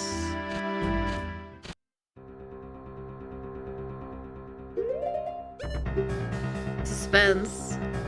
I made the very first music created for this mod, which was just taken directly from the original Attorney game, adapted to mostly Zelda but some custom instruments. It didn't turn out great, and we knew it'd be best to make original arrangements anyway, so this is the first thing I wrote after we made the decision to do that. The idea for the soundtrack was to make it mostly Zelda, with some Ace Attorney game references sprinkled in too. This is perhaps the most obvious example. It's a banger. Okay, you know what? We'll just go for the Vtuber and hope we get a full house. Link and Zeldas are not too bad. Okay, that's pretty big.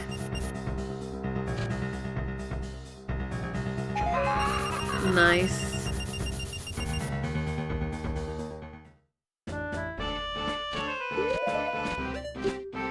Objection. The track that became the Pursuit music was originally the Objection music, but it was too energetic. The goal for this version then was to make something that sounded triumphant, but not too exciting, which I think I pulled off. The rhythm played by the strings is fairly close to the rhythm in the music I used as a reference from another Attorney game series. The second half of this track is directly based on the counter melody near the end of Pursuit, by the way. I deviated from that more than I intended to after discovering the current chord progression, though. It sounds much more satisfying to me than the original idea. Still, I like the idea of the soundtrack having a couple of its own little unique leitmotifs.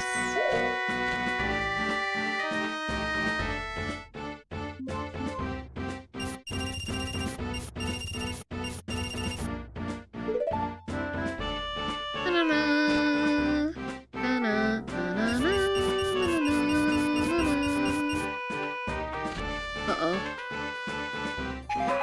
Whew! Atelier, hi! Cross-examination Moderato. I wrote the song in one afternoon. The first draft turned out so well that I hardly needed to change anything. The final version is almost exactly the same. I wanted to base it on the Lost Woods theme. It symbolizes the twisty paths of logic Link needs to puzzle through before he can find the path forward. What? That's so cool! But I found it too difficult to fit that song into the set. However, I was able to make it work when playing the beginning of the Lost Woods melody backwards and building the rest of the song around that. If you reverse the song, you can hear the Lost Woods in it. This was also the first song to get a thinking variation. Adding thinking versions where the volumes of certain tracks are changed whilst the chord record is open was my suggestion. Not all of the other developers were on board with the idea at first, but after we made an in-game demonstration using the song as an example, they were convinced. I really love the creative, like, ideas behind how the soundtrack was created. This is really cool. Thank you for sharing. Believe in the heart of Dragmire.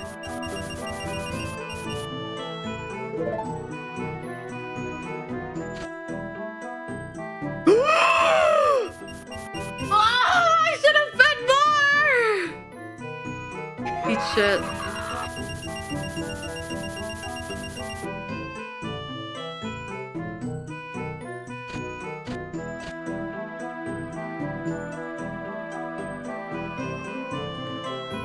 No, I don't believe in Tingle, but I will bet a little bit.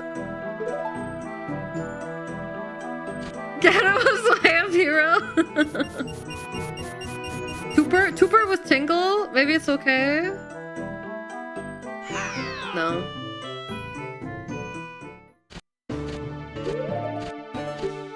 Courtesan Session. This was the very first piece of original music written for the game back in 2022. It's a rearrangement of the house theme. At first I planned for this to be the defendant lobby theme, but we decided it would fit better here. And like the rest of the soundtrack, the first draft wasn't written with the game's actual instruments, as I hadn't gotten them set up on my computer yet.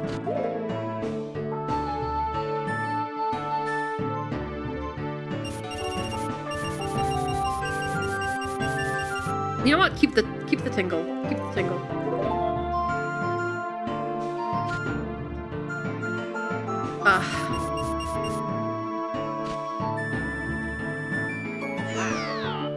Oops.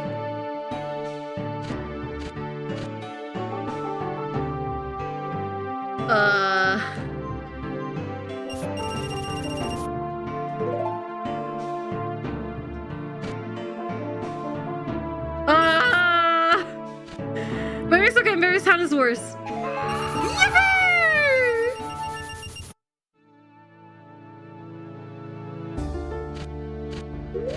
Oh wait, let me let him finish shuffling before.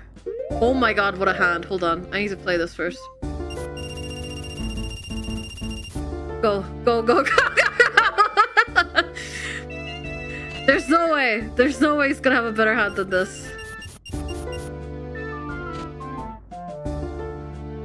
Yeah!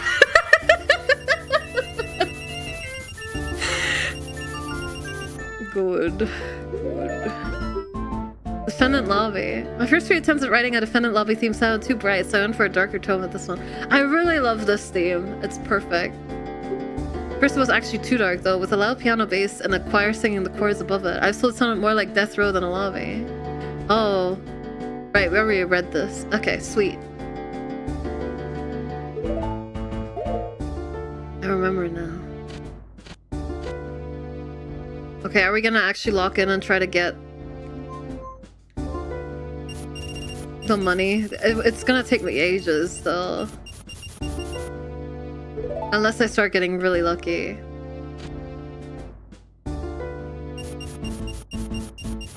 Tuber with Tingle? Oh my god, this is probably not good. Yes!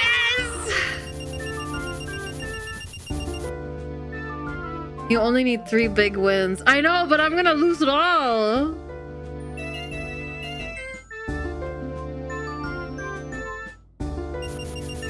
Okay, I'm gonna keep going for medium wins and then go all in when the odds look good. Pooper Tingle, that's right. Pooper. We're cooked. We lost this one, for sure. Yeah, that's okay.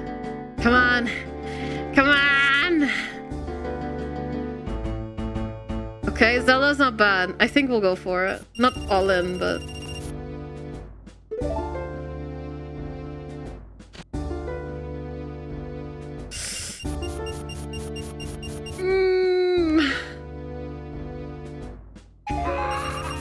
Okay, big. Apparently there is a little secret Easter egg if you get 9,999, but it's like one text box according to the dev. So I shouldn't be too excited, but I kind of want to see it. I'm not gonna lie. I'm not gonna lie. Leave. I know I just discarded a 3 of a kind. That's fine. Never mind, it's not fine. It's not fine! No! Okay, it doesn't matter. Well, maybe. I don't know. It's fine. It's fine. It's fine. It's fine. It's fine. Okay. Oh! Okay, no, it's fine. It's fine. It's fine.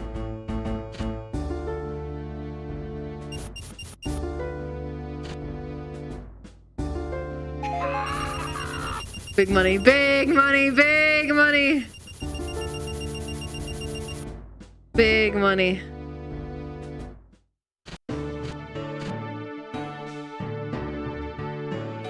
Okay, this is glorp shit.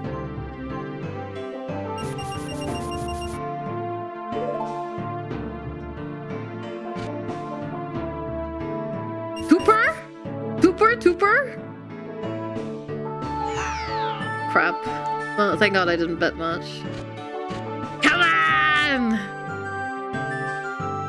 Come on, Angerland!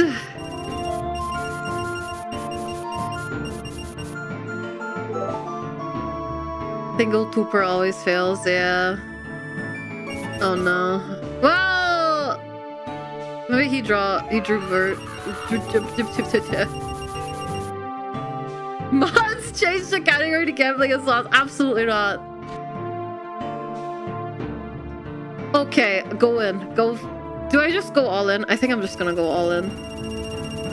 And if we lose, I will just quit.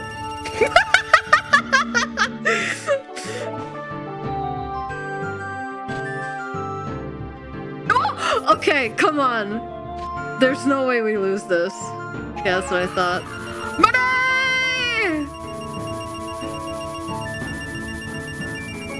Okay, one more big win. One more big win.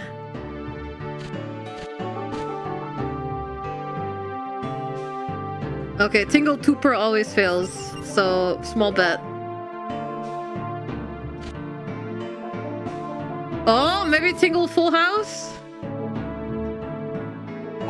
Yeah, okay. Well, I'm not gonna scoff at that. Come on. Come on! Okay, I'm not gonna bet super high on that.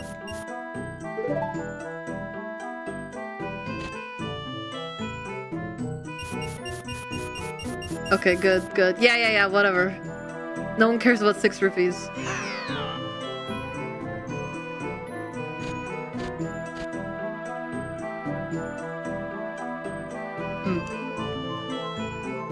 You know what? Just give me a whole new hand. I don't want to see this. The Dragmire gamble. No, never mind.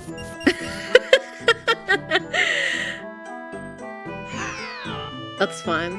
That's fine. I'm just biding my time.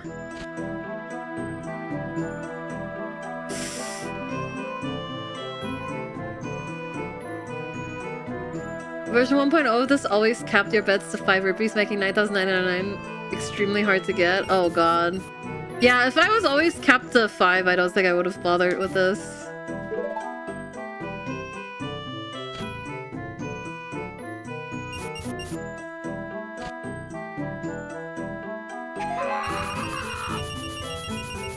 I added the uncapped bet limit after someone added the 9,999 thing to retro seasons, and we decided we didn't want to torture people. Well, thank you.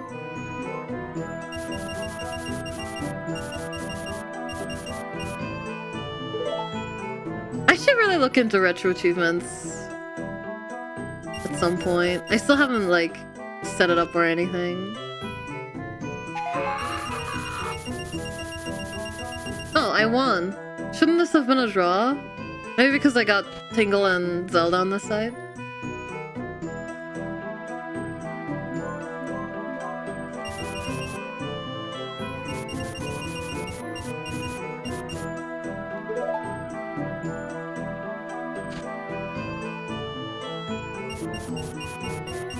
What a hand. Tingle Tooper always fails. Yeah, I knew it.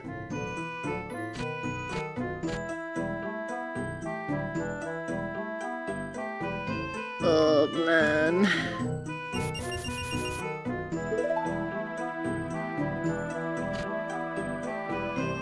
Oh!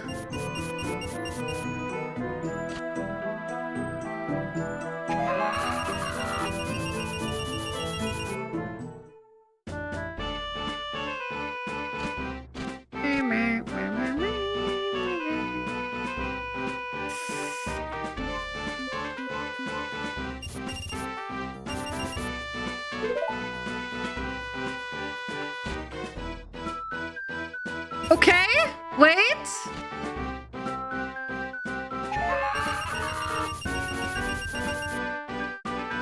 It's maybe the best fan hack of a game ever. It might be, yeah. To be fair, I've not played many, but this is absolutely amazing.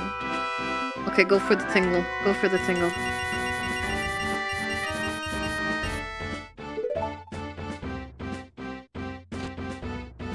I hope more consoles get retro achievements on hardware in the future. I love that I can get the most sense of the FX Packs Pro. Yeah, I got it too.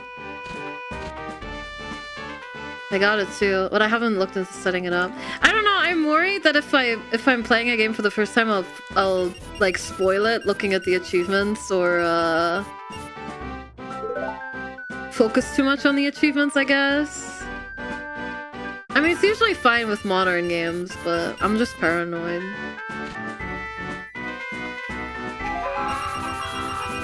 Will there be a second part? They're currently working on another case for this, yeah.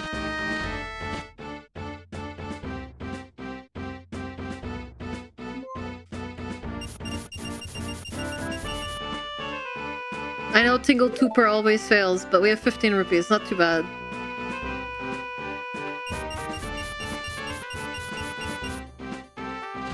I need like one really confident hand. Oh my god. Tingle Tooper. I just need one really good hand and then we win. And I can get my little bragging rights and be done with it. And we can check out the final extra. She's in the gambling mines. I am right now, yeah. Come on! Just one good hand! I just see one hit! This is not a very good hand, but I will bet a little bit on it.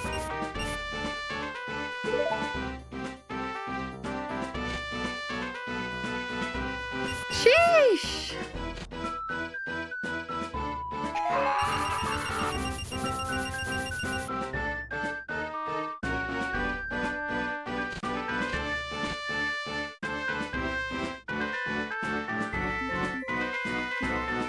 My whole PC crashed? Oh my god. Hopefully it's nothing serious.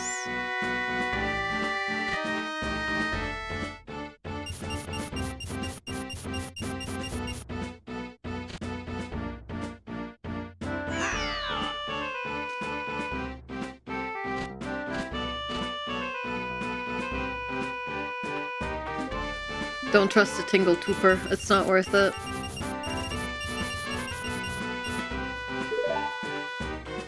Never trust the Tingle Tooper. Okay?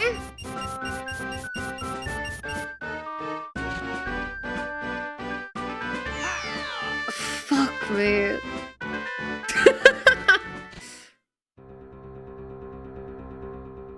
Vegas stream when? Never.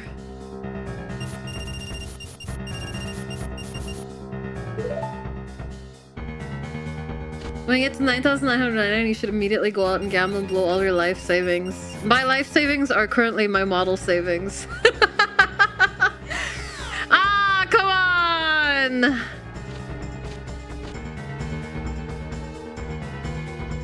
No more me spending all the money people fundraise for my dream rig just to blow it on fucking roulette. Or poker, I guess. Good luck with this in the start of Extra 3. Thank you. Thank you. I'll see you later. Thank you so much for stopping by and the little commentary. It was very insightful. I really loved it.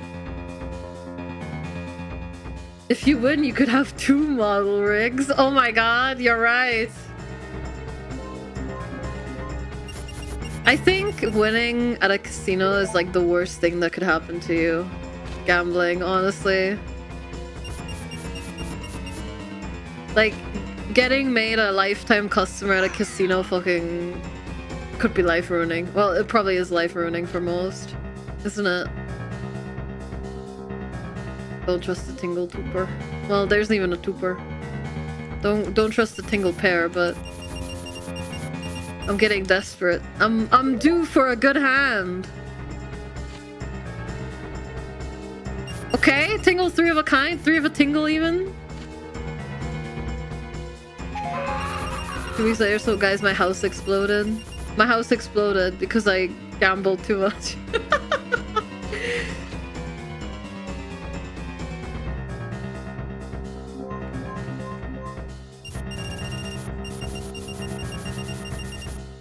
You see this? This is a shit hand. You see my bet? It's high. That's because the higher you bet, the better your draw is gonna be.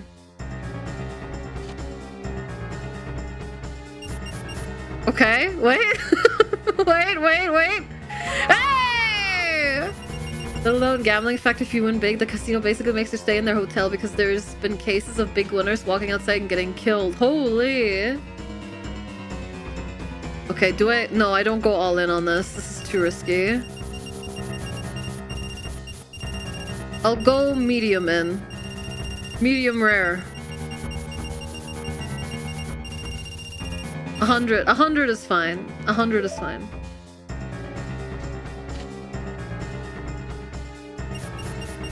Oh my god. Okay, that was pretty good.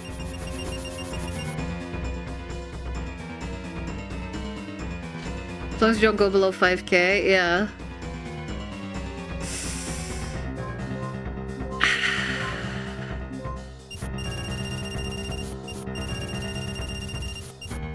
Oops. Well, whatever. Didn't go below 5k.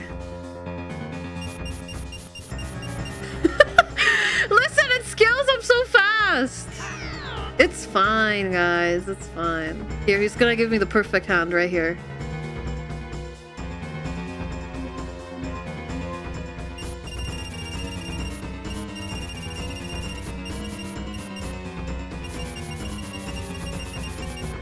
I'm overdue for a perfect draw. I know I just got one earlier, but I'm overdue.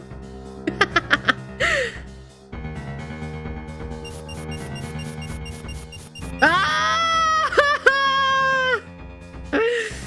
Ah!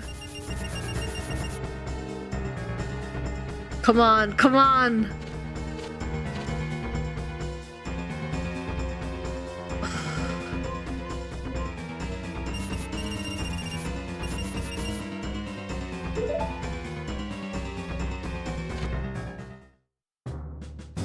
Okay, wait, this is pretty good. I wish I could up my bet.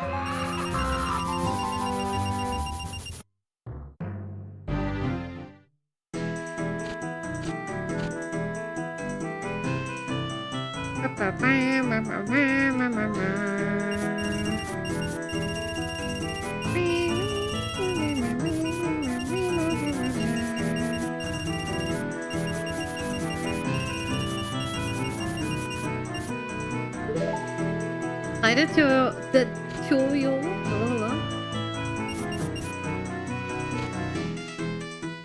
Okay, huge. I'm so itching to go all in, man. I can feel it in my bones. Garbage. Garbage.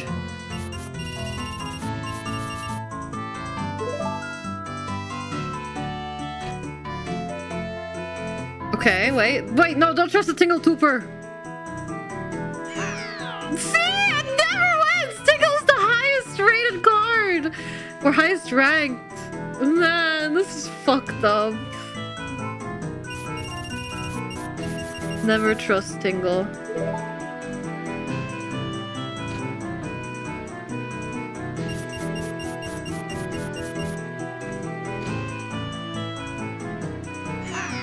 Oh my god.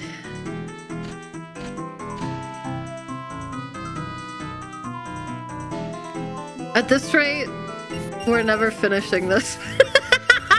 At this rate, we're not gonna have time to play Monster Hunter.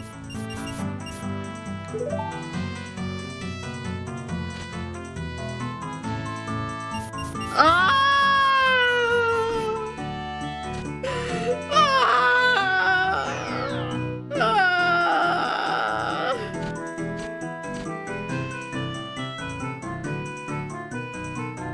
Don't trust the Tingle Tuber. Don't do it. Oops. Oh my fucking god, I didn't mean to do it! Fine. I'll trust the Tingle Tuber just this once.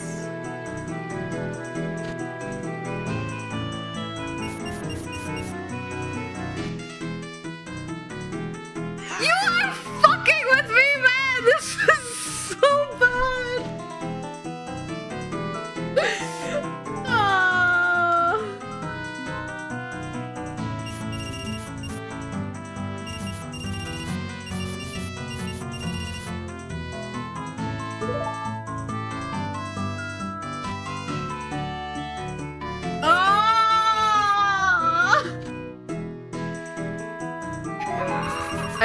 I should have went all in. But like it's too much of a risk. It's scary. I can feel it in my bones.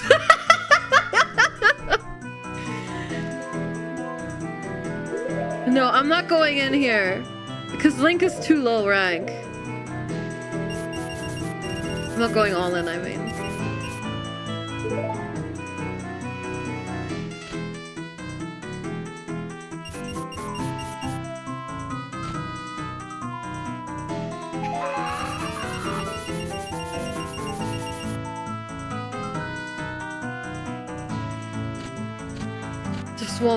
Just one more lucky draw.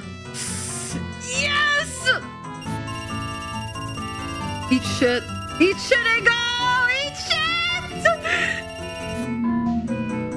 That's right, I'm going all in. I'm not even keeping the 100 rupees. Dude, could you imagine he bets like one?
Okay, up, up, down, down.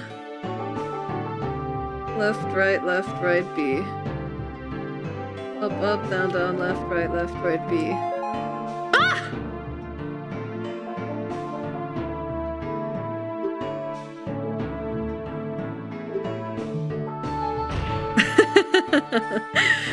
That's cute. How do I get out of here? Oh, I guess I'll just restart.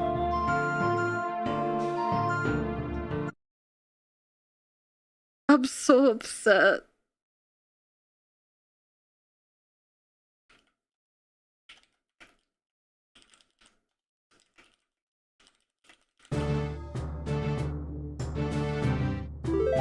What a week. Needless to say, I will not be doing that again.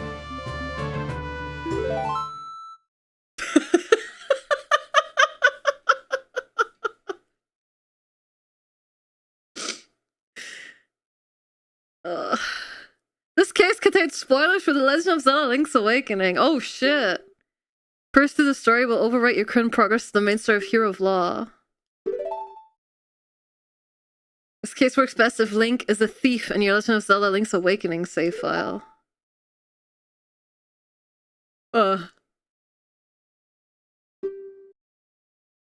Yeah, just go.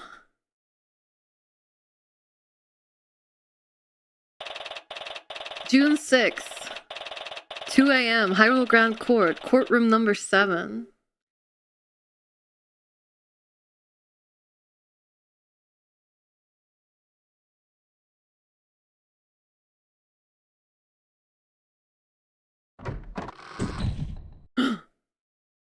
Phew, made it in time, I guess. Still no clue why on earth they called me in here at this ungodly hour. You! Yes, me. Just pretend Link's name is Steve. I don't like being woken up at 2 a.m. either, believe me. I really hope that old fool has a good explanation for this. Old fool? You mean the judge? Oh, I see you're both already here. Splendid. I hope this wasn't too much of an inconvenience for you. That remains to be seen. What could possibly be so important about this burglary case as to warrant this kind of urgency? Case? We're doing a trial? You mean you haven't been told, defense? Oh dear, my apologies. I suppose I did order the soldiers not to tell anyone about what happened. They must have interpreted that a bit too literally. But that's fine. Secrecy is paramount here. Yes, having an entire entourage of Hylian soldiers arriving at the Gerudo's fortress in the middle of the night was the pinnacle of stealth. No one knows! It's a secret to everybody. Hey! Wait a moment. I can't just defend someone off the cuff like this. That'd be incredibly unfair to the defendant. Oh, doubting your skills? As much as I'd like to agree with you, defense, we have no choice in the matter. This trial must happen this very moment. Why? Really? Well, get on with it then, old man. What is this about? Right, yes, of course. Let me start from the beginning.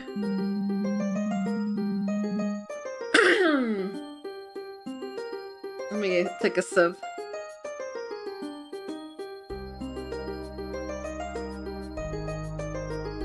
A few hours ago, I was finishing my daily ablutions when a great light appeared within my chamber. It was like nothing I'd ever seen before. The night literally became day before my very eyes. And that wasn't all. People started to come out of the light. I was shaken with fear. One of those people claimed to be the goddess herself, Hylia. What? I don't believe me. I was as flabbergasted as you are. The goddess proceeded to explain that in another world, one of her chosen heroes had been severely punished for committing some terrible deed. She decided that someone else should determine whether this punishment was just or not to ensure her own biases would not affect the outcome. Our own world was chosen as the best candidate to make this judgment. Okay. This is a joke, right? There's no way any of that is true. That is insane! Yes, it seems the judge has completely lost his marbles. Clearly, his age has finally caught up to him. I will filing appropriate notices as soon as I can. At the very least, we can both get back to sleep quickly. That is true. Oh, I believe I know of just the way to convince you two. Soldiers, please call in the defendant. The defendant? What the? Ah!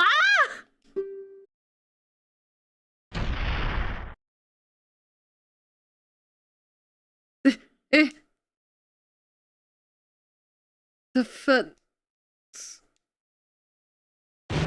Defense!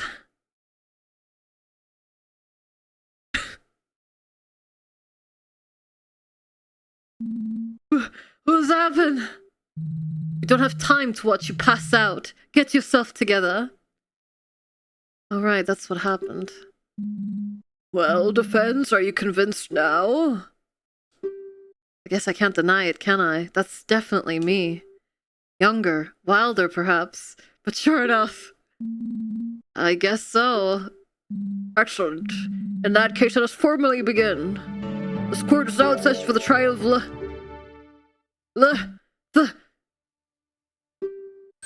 thief of Golan Island. Your Honor, you can't just declare him the thief from the get-go. No, of course not. I have his name written down right here. Seems I'm just unable to say it. Fascinating. A curse of sorts. I assume this is the punishment we're to decide is just or not. Just? Just? How could this be just? To be ever called a thief by everyone, even I can't say my own name anymore. This is so cute! Well, as far as I'm concerned, it just seems right to me. After all, everyone is just speaking the truth, are they not? The defense demands the prosecution abstain from claiming unproven statements. I firmly believe my client innocent, of course. Oh, well, about that. I might have actually done it? What link is this? Awakening. Oh. Yes, Your Greatness did specify that the defendant's guilt was non-negotiable. We are only here to determine whether the punishment he faced for it was reasonable. Now then, prosecution, please give your opening statement. What? I don't know anything about this case, old man. You just called us in here, remember? You're the one with all the details, so go on, get to it. Well, I suppose Actually, why don't we just let the victim describe what happened? You should have the most accurate knowledge of the event. It's supposed to be some kind of a nightmare. Every good lawyer knows you should never defend yourself. Does this count? I believe if you steal too much in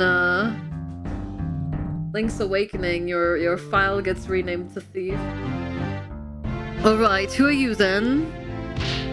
Ah, yeah, myself. I own the tool shop back on Coland, I do. The greatest shop in town it is, I tells you. It's the only shop in town. Whoa, not so close. No touching, you don't know what could happen.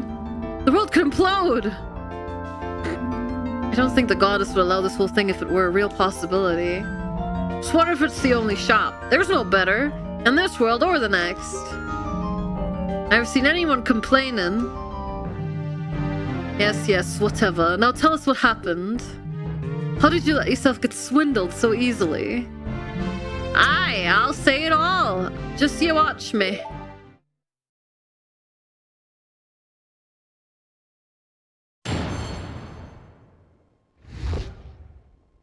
The Great Heist.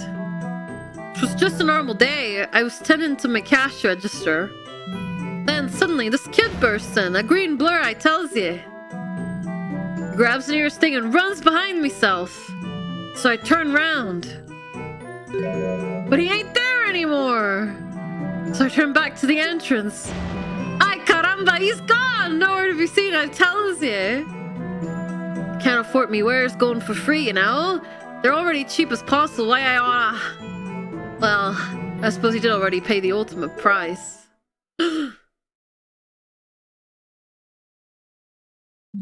Why, what a descriptive testimony. I feel as if I were there. Hold on, there's just one thing I'm confused about. Who was it that set this curse or whatever it is on my client? 'Twas me, of course. What kind of shopkeep would I be without some magic? I know how it looks, but the guy can literally shoot deadly energy beams. I would not underestimate him. Right, of course.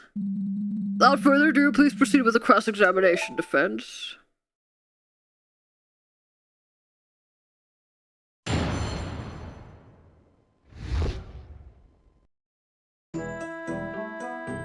No, Hylia transported Link and the shopkeeper from their universe in here.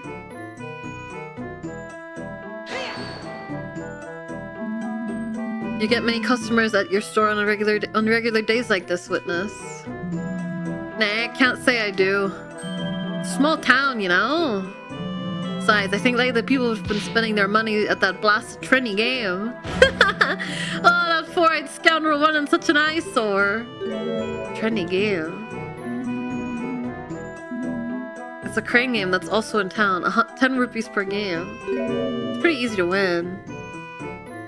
Aren't they all except Link just a dream of the windfish? Yes. It doesn't really matter though. Just have fun. It doesn't need to make complete logical sense.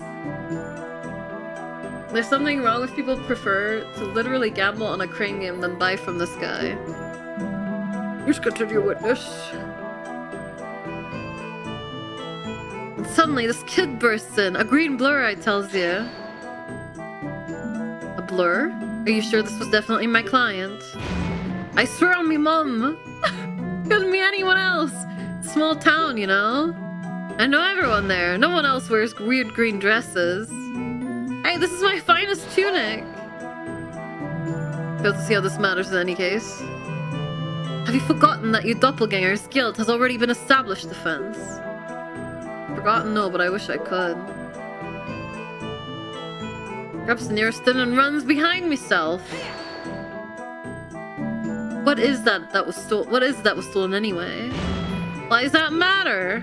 You stole something and that's that. No need to be getting into the nitty-gritty. As it happens, defense, the goddess herself forbade us from talking about this. She called it a technical limitation, whatever that means. What? But that's the most important question here.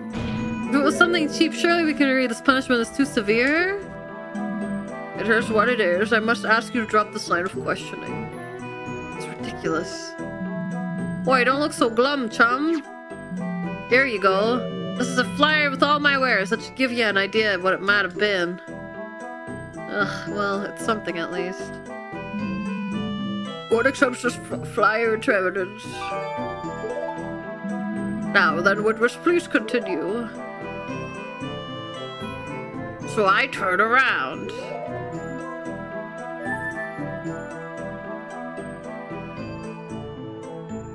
He definitely stole the bow. These are not welcome.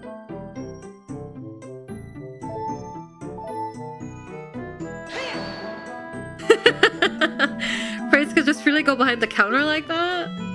Nay, of course not. I don't have a counter. What? Customers have to hold their items while I ring them up.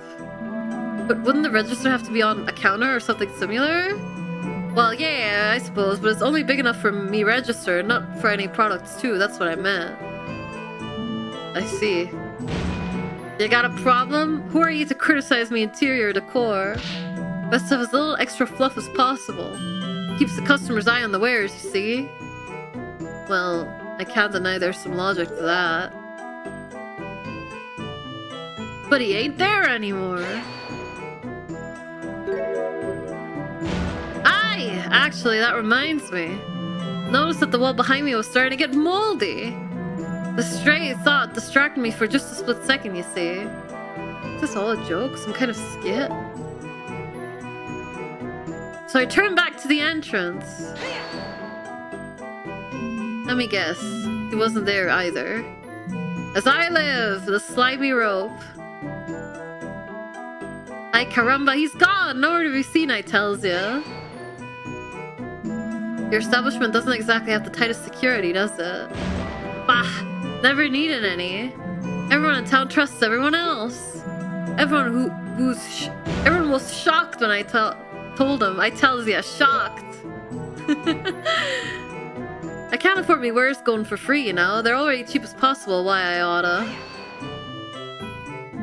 I do have to ask, why did you need to steal from his store exactly? Well, you see... I really needed one of the things in there. Yes, that's what paying is for. I was shipwrecked! I wasn't exactly swimming in rupees. Defense, do you have an actual question for the witness?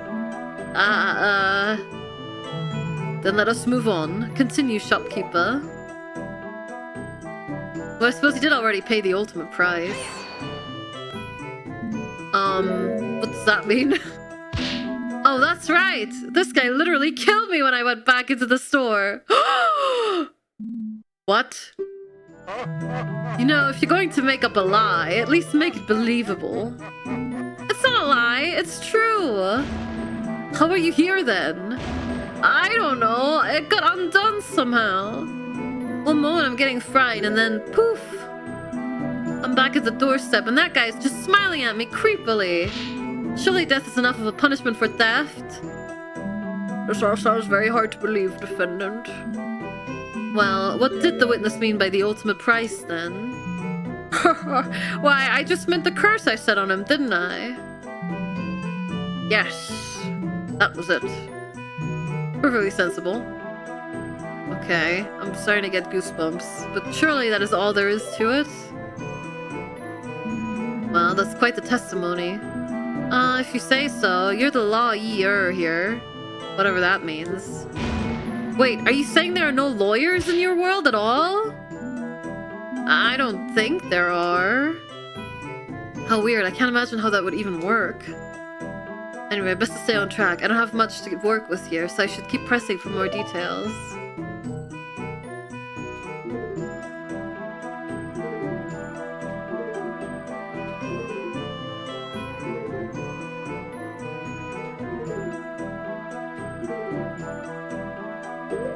Are you sure they're going for as cheap as possible? Cheap, you say? That's not quite true now, is it? Yeah, a 900 rupee bow is not cheap. Whatever do you mean, defense? Your Honor, if you'd look at the flyer the witness has so graciously provided us with, do any of the items in there seem like a bargain to you? Well, let's see. Goodness gracious!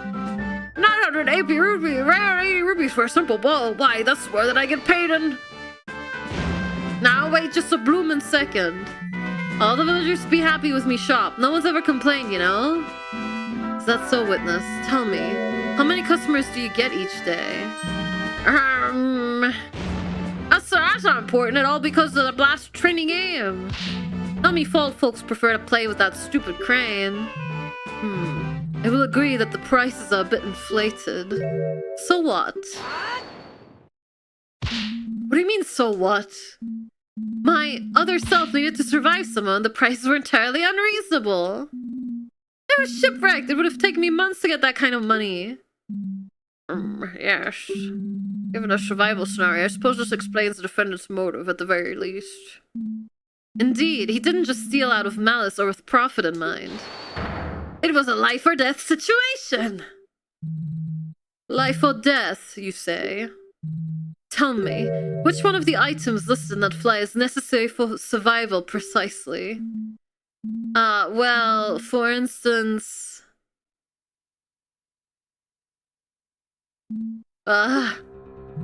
Exactly. Maybe the recovery hearts? 10 rupees is way too much for those. Oh, I agree. There's a terrible deal, given that you can get them by just cutting some grass. Yeah! Oh. Yes, everything the stall carried that one might need for survival could have been easily obtained elsewhere. The defendant had no pressing need to steal anything. The prosecution makes a valid point. There's no food or water listed among the wares, after all. I wasn't just trying to survive, I was trying to leave the island. Leave the island? Bah! And how would you do that using the set of items, pray tell? Are you planning to paddle off the island with a shovel? No, not directly like that. The island can't be escaped by normal means. I need them to wake the windfish.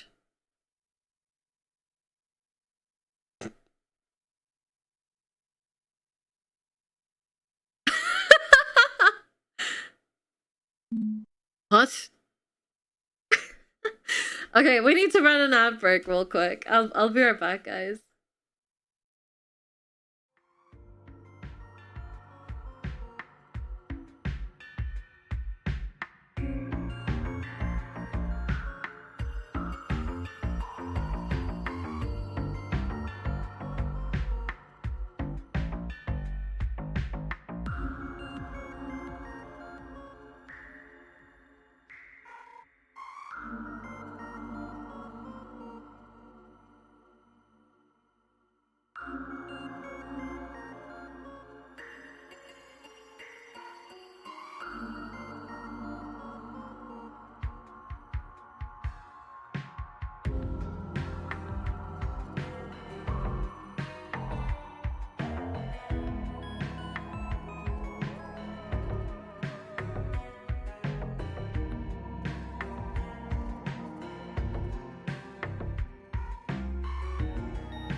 I'm back. Thank you all for waiting. Okay. What? The heck is a windfish? I'm not sure. Right. So you knew it needed to be awakened because an owl told me.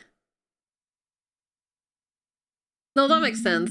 Are you trying not to make sense at this point? Ooh, perhaps I could shed some light on this particular matter.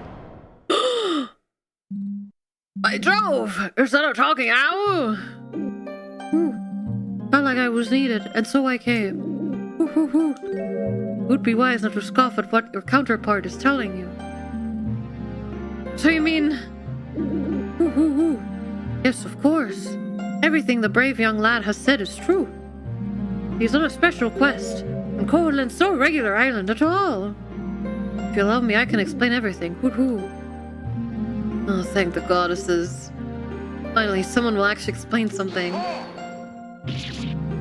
What utter nonsense! I object to the presence of this animal in my courtroom! No way am I going to listen to testimony from an owl! Also, you've accepted everything else happening here, but not this. The defensive demands the right to cross-examine the bird! Yes!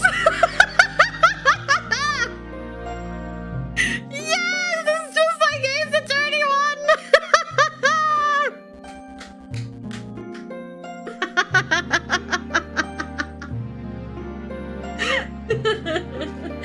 Yippee!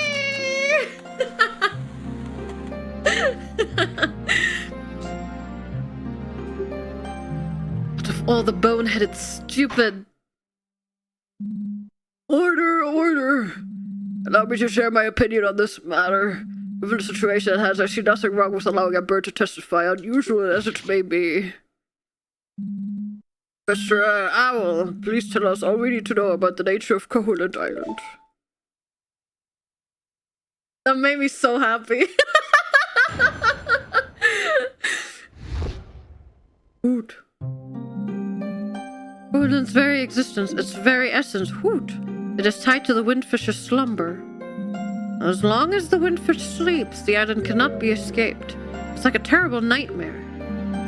The young swordbearer must thus search for the 8 instruments of the sirens and play the ballad that will wake the Great One. Hoot.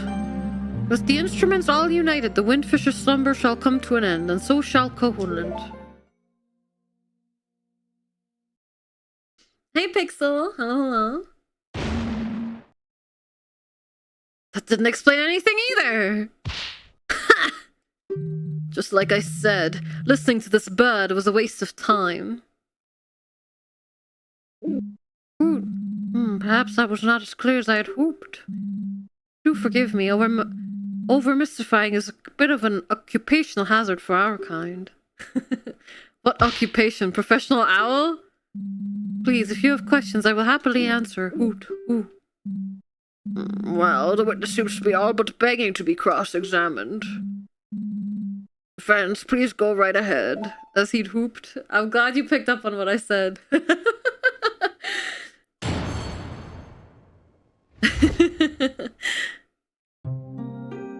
Orland's Vegas is very essence. Hoot, to the sight of the windfish's slumber. Well, let's start with the dongo in the room. What the heck is a windfish? Dongo? No, young counselor. You must be confused. Hoot. The windfish, the leviathan, is a huge whale. As far as Koholint is concerned, it has always been, and as long as Koholint is, it will always be. Right, a deity whale. I bring up the fact that whales are not fish, but at this point, I don't really think it matters. As long as the windfish sleeps, the island cannot be escaped, like a terrible nightmare. What? What would happen if you did try? Why couldn't you just build a raft and try to sail away? Truthfully, I do not know. Perhaps, no matter how long you sailed, the island would just never fade from view. The sea would never end like an infinite staircase until you turned around and found yourself back where you started in no time. Or, perhaps, you would just die.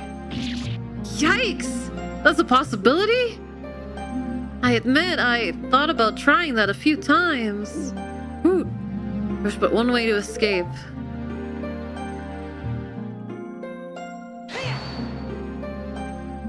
Well, how does one obtain these elusive instruments exactly? That's no simple task, to be sure. The instruments of the sirens sleep deep within the temple scattered across the land, fraught with monster traps and other dangers, at the end of each, a formidable foul foe guarding a peace. Yes, Hoot. To obtain all the instruments of yore is to slay all those who corrupt the island from within. Slaying foes? Sounds like some kind of mass murder spree. Appears. Yes, it It appears that our worlds may differ from each other more significantly than I thought. I cannot feel him here. How strange. What in Jin's name are you babbling about now, you feathered menace? Hoot. In our land, since the very beginning of time, an evil influence has permeated all. The king of evil, the demon lord Ganon, from the very dirt of the earth to even the first thoughts of an infant. If you dig deep enough, if you look closely enough, you will find his malice and his hatred. Sorry. The king of evil, Ganon. So he noticed too. Could it just be a coincidence? Naturally, when I speak of vanquishing foes, I speak of his creations. Deeply rooted in the most primordial evil, these foul beasts' only goals are for their own survival and for the mystery of others. Hoot! A being that has been touched by Hylia's grace would object to their destruction. No being that has been touched by Hylia's grace would object to their destruction. It is as innate as to our nature as breathing. And yet, here's a world without him. Is your world lucky to have been spared, or has ours been particularly unlucky? That I do not know. Perhaps this is even the very reason her grace has chosen this world to send us to. Do you have any idea what this is about? I think I do, actually. Really? I don't think it really matters what we're talking about, though. Right. Can we get back to the matter at hand, then? Oh my god, CJ, hi! Why, hoot! Of course, I was just musing aloud. Hoot! With the instruments all united, the windfish's slumber shall come to an end, and so shall Koholint. Right, and I don't suppose making noise any other way would suffice. You know, just screaming into its ear or something? Hoo hoo hoo hoo. Of course not, my dear counselor. The windfish's sleep is not natural. A magical slumber that can only be broken by a magical means. Right, but what did you mean by that last part? Will something happen to Koholint when the windfish wakes?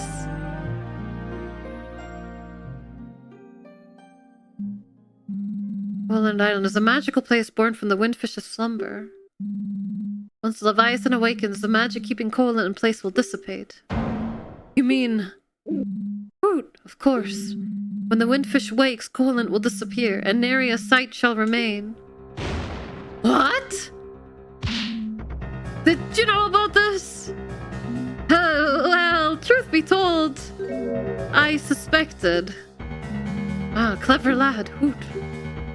Yes, surely you have noticed. The only shop in town selling nothing but tools and equipment, shopkeepers with magical powers, villages of talking animals. Koholint as a whole is unnatural. It is a place made of dreams and nightmares. Villages of talking animals. I must have missed that part. Oh, what about the inhabitants then? Where will they go when the island disappears? Where indeed? After all we've heard here, I think one thing has been made clear. My client has truly found himself in a life or death situation. The testimony fully corroborates that. On top of that, to escape the island, we had to go on a life-threatening quest. In order to survive this ordeal, he needed to be as well equipped as possible. Good morning, Cheeto. Enjoy your food. I can't believe Ace Attorney is actually a sub-game in OT. Well, this is a ROM hack. It's really well made, CJ. If you like Ocarina of Time and or Ace Attorney, I would highly recommend checking it out.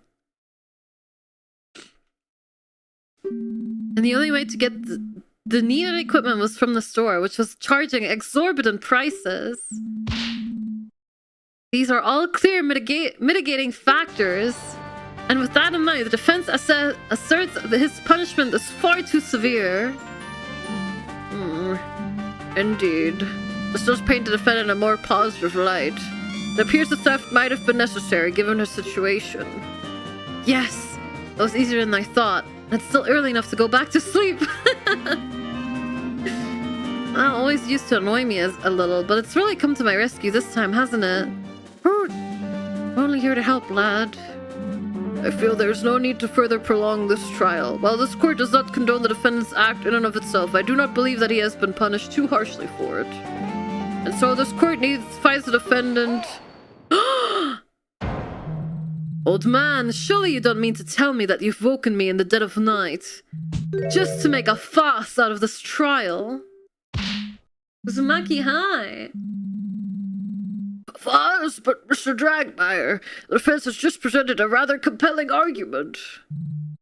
Compelling? Don't make me laugh. Yes, he had a reason to do what he did. All criminals have reasons. That's no justification. It wasn't just any reason. Survival was at stake here. Was it, though? You, Bird Brain. Who? Yes, what is it? You said the defendant was to go visit a bunch of dusty old temples in search of the instruments. Tell me, were those instruments the only things in there? Hoot? No, I suppose there were not, Hoot. Structures as old as those, you're bound to find things left by previous inhabitants. Why, Hoot? Yes, I'm sure there would be a lot of treasure left in there, too. Oh, no. Treasure! Money! All of that was within the brat's grasp. He could have easily gotten the funds to properly purchase the item he stole with only a little legwork.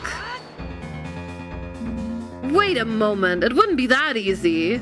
Those places were full of monsters and traps. Without any equipment, it would be too dangerous to go alone. Hey!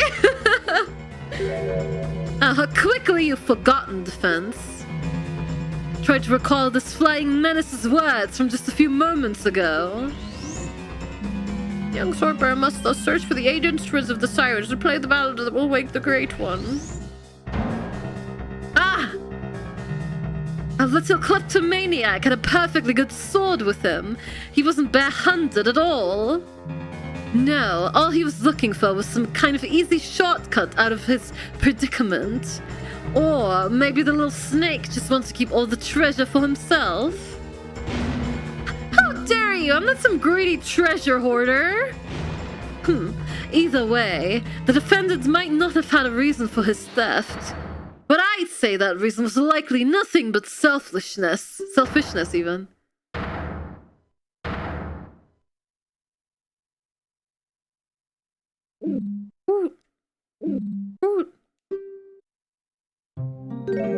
Want to keep the treasure? Now, barrister, that's not even remotely possible. All of the treasure, as part of Koholint, would naturally disappear with it.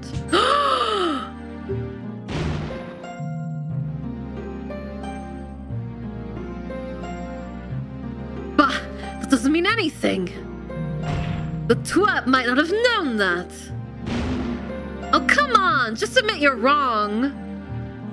Now, this is quite the pickle indeed. The prosecution has brought up some good points, but so has the defense. Furthermore, we seem to be out of testimony to discuss at this point. This will be a hard decision to make. Actually, that reminds me. There was something you kept bringing up in your testimony, Mr. Witness?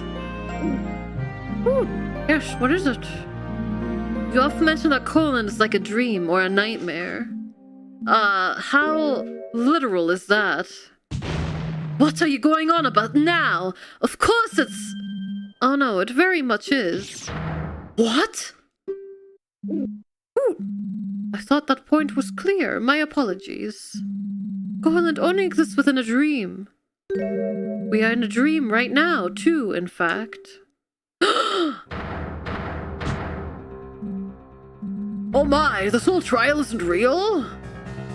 I should have known. This whole thing was just too fantastical.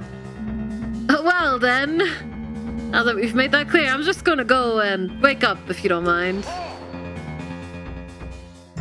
Why? That might be the wisest thing you've proposed so far, Defense. Wisest. But of course, it's not going to be you waking up. I'm the only real person here. I haven't the slightest idea how my mind conjured up this nonsense. Shouldn't have had that noble pursuit before bed.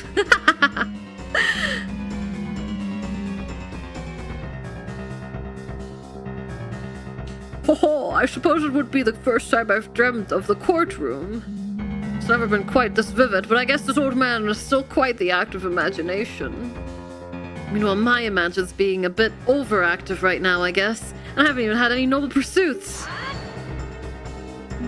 Please wait! Huh? You can't just wake up. What about me?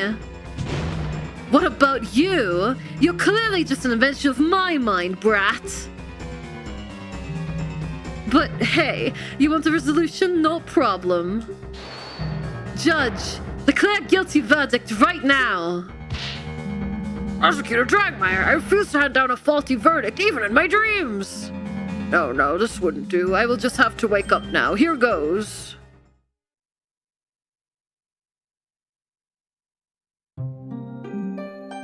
Strange. I don't seem to be able to.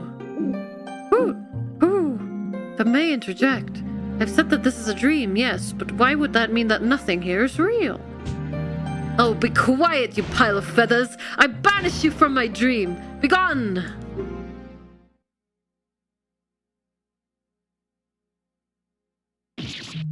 What? What is this? Am I stuck in this nightmare? Well, naturally, only one person here can actually control the dream. Everyone else is just along for the ride, so to speak. God, I still can't get over how good the animations are. Are you saying everyone here is actually real, just sharing the same dream? Why, who? Of course! Her Grace chose one person to be the host, and then thrust the others into it. Preposterous! The soul in the green brat's dream. Why doesn't he just remove his curse on his own? Preposterous? Not at all, my angry Gerudo friend. Never said he's the one in charge. He came from the dream world of Coland, after all. Well, how did he wind up in someone else's dream then, you blasted buzzard? Hoot. Having battled with Ganon before, he is of particular interest to the Demon Lord. Evil One saw an opportunity and forcefully shoved him into the dream of the Windfish. A dreamscape he has been steadily perverting with his evil for many years.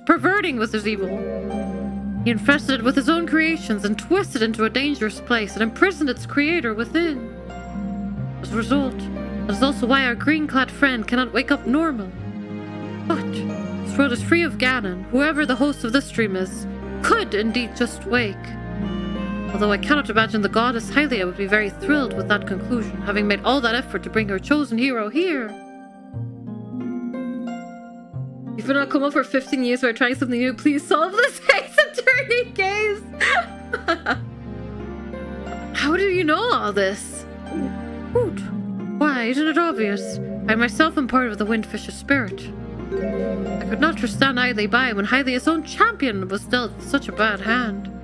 And so, I've tried to lead you here to the 8 instruments.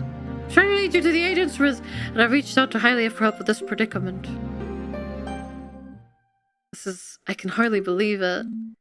Well, who is it then? Who is the one controlling this dream? Root. That, I do not know. That is something you'll have to find out for yourself. Whoever it is, will have the final word in this trial. It must be me, surely. I'm the main character. So that's it then. It all hinges on this point. Who is this dream's Windfish? I must consider all the facts. Present the attorney badge! Who's the one that Her Grace Hylia chose to control the stream? Could it be one of these people? No, it's me. I'm in control. Both Dragmire and the judge have already conclusively proven that they're not the host of the stream. Who does that leave? Maybe one of them? Can't be either the owl or the shopkeeper. They'd each have ended the trial in their favor by now if they were in control. And I already know that the thief isn't the one in control, so who does that leave? Me! I'm a lawyer! I'm in control! I'm a lawyer! I have my badge!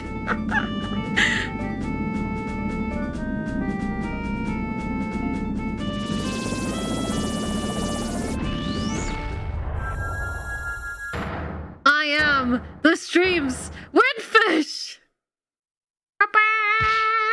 That's it, there's no doubt about it! Again, another great screenshot out of context. Sorry, it was a bit too late. Well, what are you looking so smug about? Isn't it obvious? I've just realized who must be the one controlling the dream. No, it can't be. I see you've realized it now, too. Oh my, you mean you're the one? I'm the chosen, I'm the hero of law! I'm the hero of law! Well, let's give it a try, shall we? Oh, I'll tell you.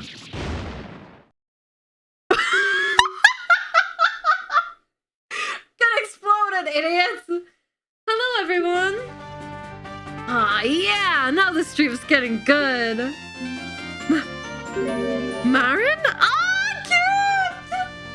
Oh my god, that's so cute.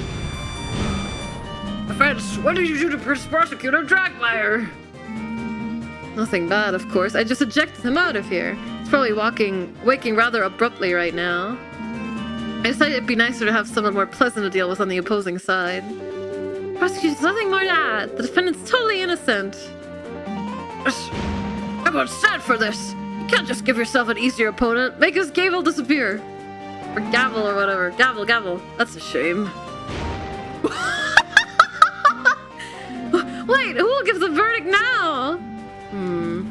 I know of one good candidate.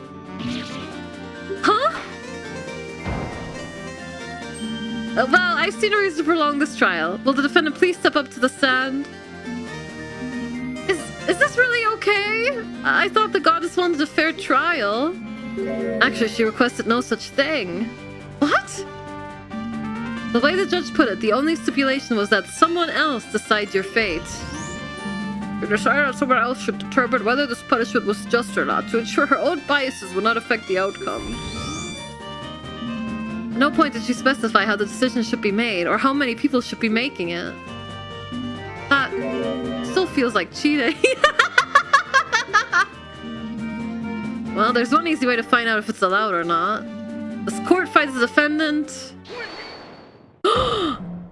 Wait! I'm not having this! My product was still stolen, you know? What kind of justice is... Explode him. Yeah! Don't interrupt me. Now then, once again. This court finds the defendant... not guilty.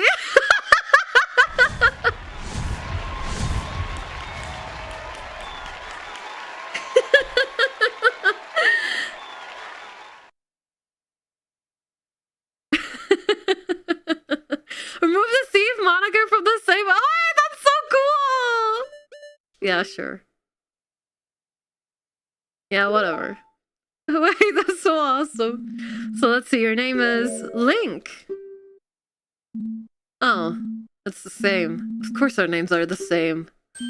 I'm not sure why you're surprised. In any case, I believe you should be getting back to your own world now. And no more stealing, you hear? Of course not! Never again! Glad to hear that. Best of luck on your quest. And with that, court is adjourned. Yippee! So with 15 different versions of this ending dialogue for different names. Oh, that's awesome! That's really cool. Areas Talon Impa, Scabble, etc. Oh, 4 a.m. 4:22 a.m. Link Legal Agency, Kakariko Village.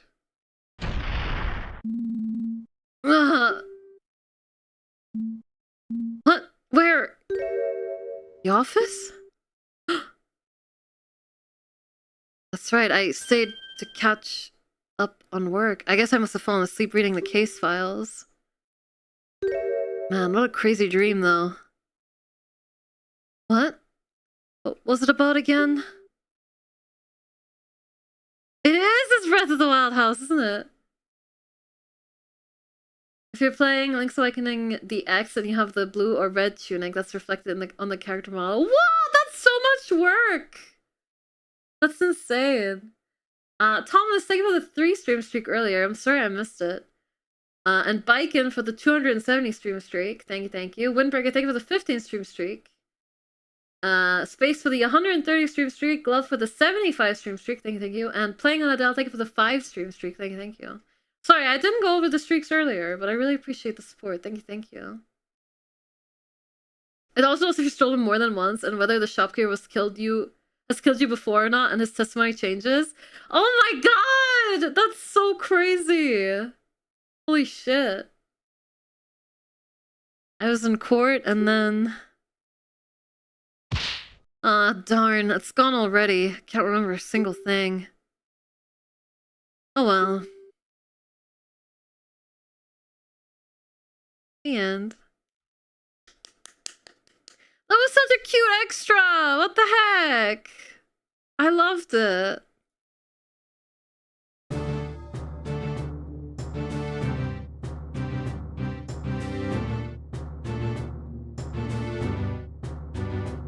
That was amazing, man. I can't wait to see what you're cooking up at the moment. Did I mention the game also supports the Hey You Pikachu microphone? You can say hold it an objection. What? What? What the hell? That's insane. So what? Why? Why would you go out of your way for that? I mean, it's awesome, but that's crazy.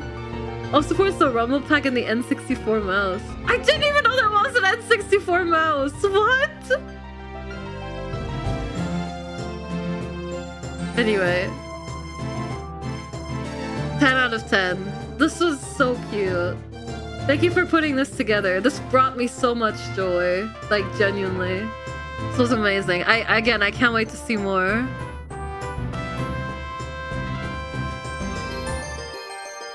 It was cinema, it really was.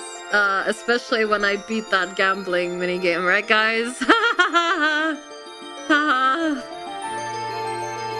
One of the best ROM hacks ever. Yeah, this is so amazing. You can go present the badge during the rebuttal scene for a good joke. Okay, yeah, we can do that. Let's see.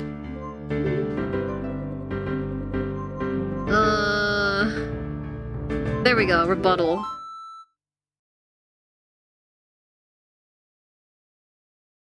That was all a dream that you made. The murder weapon. You lack the murder weapon. It was my attorney's badge. Tremble on the power of my badge, for I am the great hero of law! What is the meaning of this inane outburst, defense? I was hoping to intimidate the prosecutor into admitting I'm right. Me? Be intimidated? Certainly not by a hero of flaws like you! Oh, get him! Get him!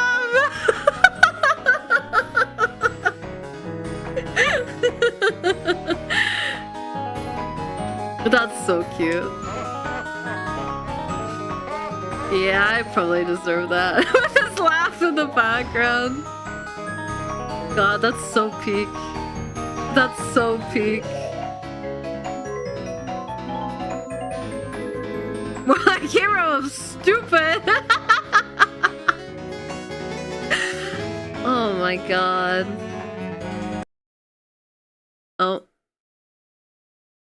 Oops. My shit just crashed. Okay, that was so fun. I hope you guys enjoyed checking out the extras. Whenever more comes out, I will play it. It sounds like you missed the 999. I think I can tell you what the message was. Yes, please. Yes, please. I would love that.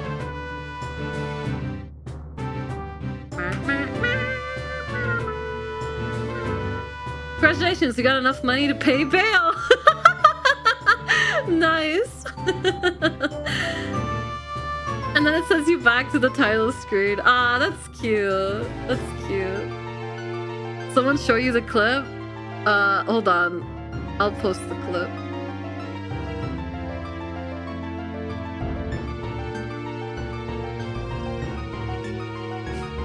There you go. That's that's the clip.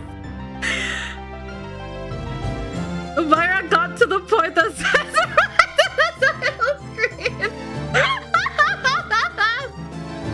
I did, unfortunately. I can't believe it, man. It's so tragic. Highlight of the stream. It really was. Oh man. Anyway, I don't really feel like booting up Monster Hunter for an hour and a half, so I'm gonna end the stream early. Sorry, guys. Layer, thank you so much for the 3 stream streak. Thank you. Early stream end. Yeah, we're finished up a little early. It might happen a lot this week, honestly. Just because we're like finishing the games and it's probably not gonna be like 4 hours, but thanks for playing. Glad you have fun with the game. Thank you. It was so good. It was so peak. I'm gonna be shouting this ROM hack from the rooftops and recommending it to everyone I know. Genuinely, it's so good. She hates MHGU. Yeah, I'm just gonna play it off stream without you guys. And genuinely, Roadrunner, amazing work with the music. I loved it. Next time, Metal Gear Walker finish. Yeah, so no stream tomorrow. Let's see.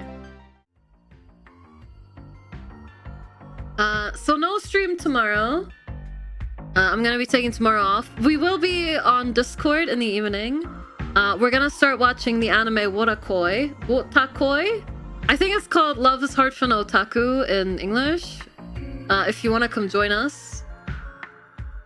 And then I'll be back here on Twitch on Wednesday. We're gonna finish Peace Walker. I got a save file ready thanks to a 3-year-old Reddit comment. I managed to get a save file that actually worked with the emulator. So we're gonna get the true ending of that on Wednesday, and maybe we'll retry the Monster Hunter stuff then as well.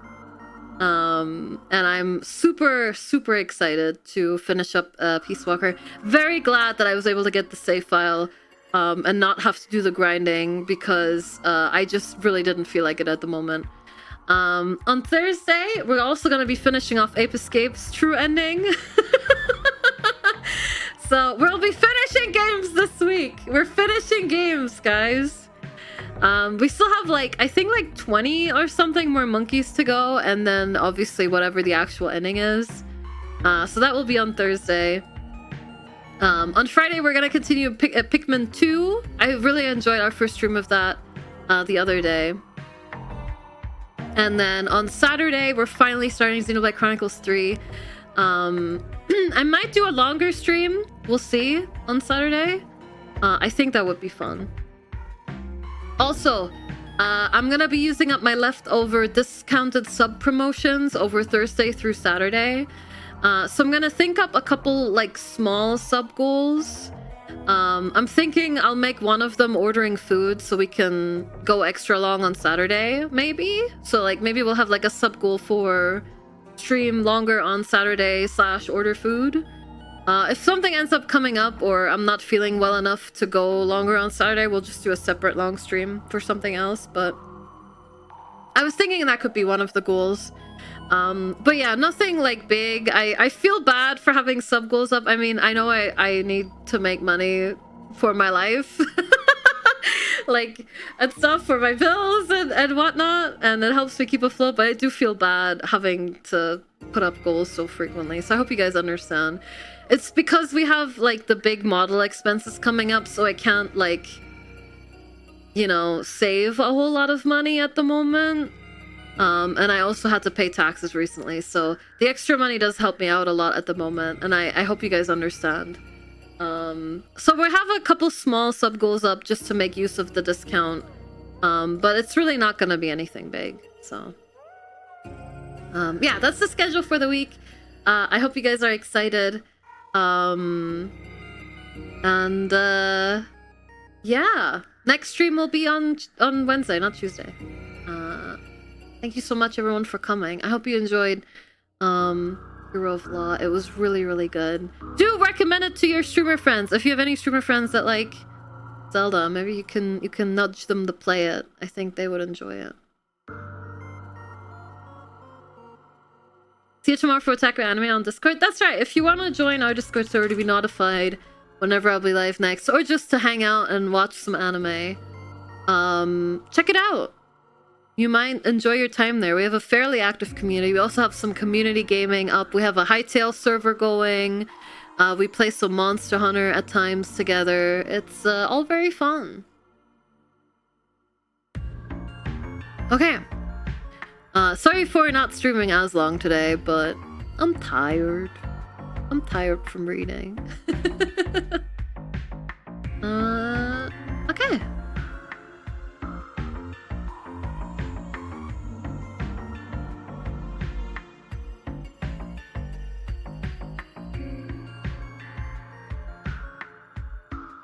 We will be back on Wednesday. Thank you for Myra. Thanks for the stream. It was a banger. It was so fun. I love the bird line. I love that they put in the bird line. That was my absolute highlight. Okay, I'm gonna write us into Luna again because she's still aiming for partner. She's doing a sponsored segment right now, but she will be swapping over to GU soon. So I don't know. Maybe you'll see me in Luna's lobby. There you go. You can get your Monster Hunter fix over at Luna's. How about that?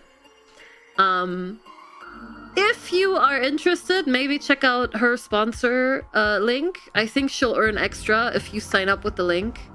And I'm sure she'd really appreciate you helping her out and just lurking to make the sponsor a success. Do consider sticking around so, you know, that'll be good for her, even if it's just to lurk. And I will see you all on Tuesday, if not tomorrow on Discord. Thank you all so much for coming.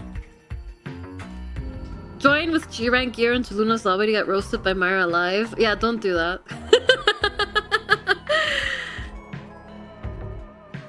Okay. There's our raid message. This time we will not forget it. Remember to reload the page. You don't even need to reload it. You can click on her name at the bottom once and then another time, and it'll like reload the player without actually refreshing the page, and that will work. So yeah, consider sticking around for Luna and lurk for a bit. Consider supporting the sponsor if you're willing to, so she can earn a bit extra, and consider sticking around for Monster Hunter later. So thank you everyone so much for coming. Thank you for supporting my friends. Thank you for being here. We'll be back again on Wednesday for Ape Escape. And I'll see you guys then. Thank you so much. And thank you all supporters on Patreon. Kita, Metro, Milo, Shutton, Ultra, Van, Tikils, these guys, Kiki, Fusa, Isaac, Tangent, Stick, Yarn, Amari, Sock, Physication, Astra. Thank you so much for your support on Patreon. If you want to support me a little bit extra on Patreon, you can check it out. I usually upload my art at full res over on Patreon, and we also have some exclusive Discord streams for patrons, if that's your cup of tea. We usually do those after the Discord watch parties. So yeah, I'll see you guys later. Bye bye!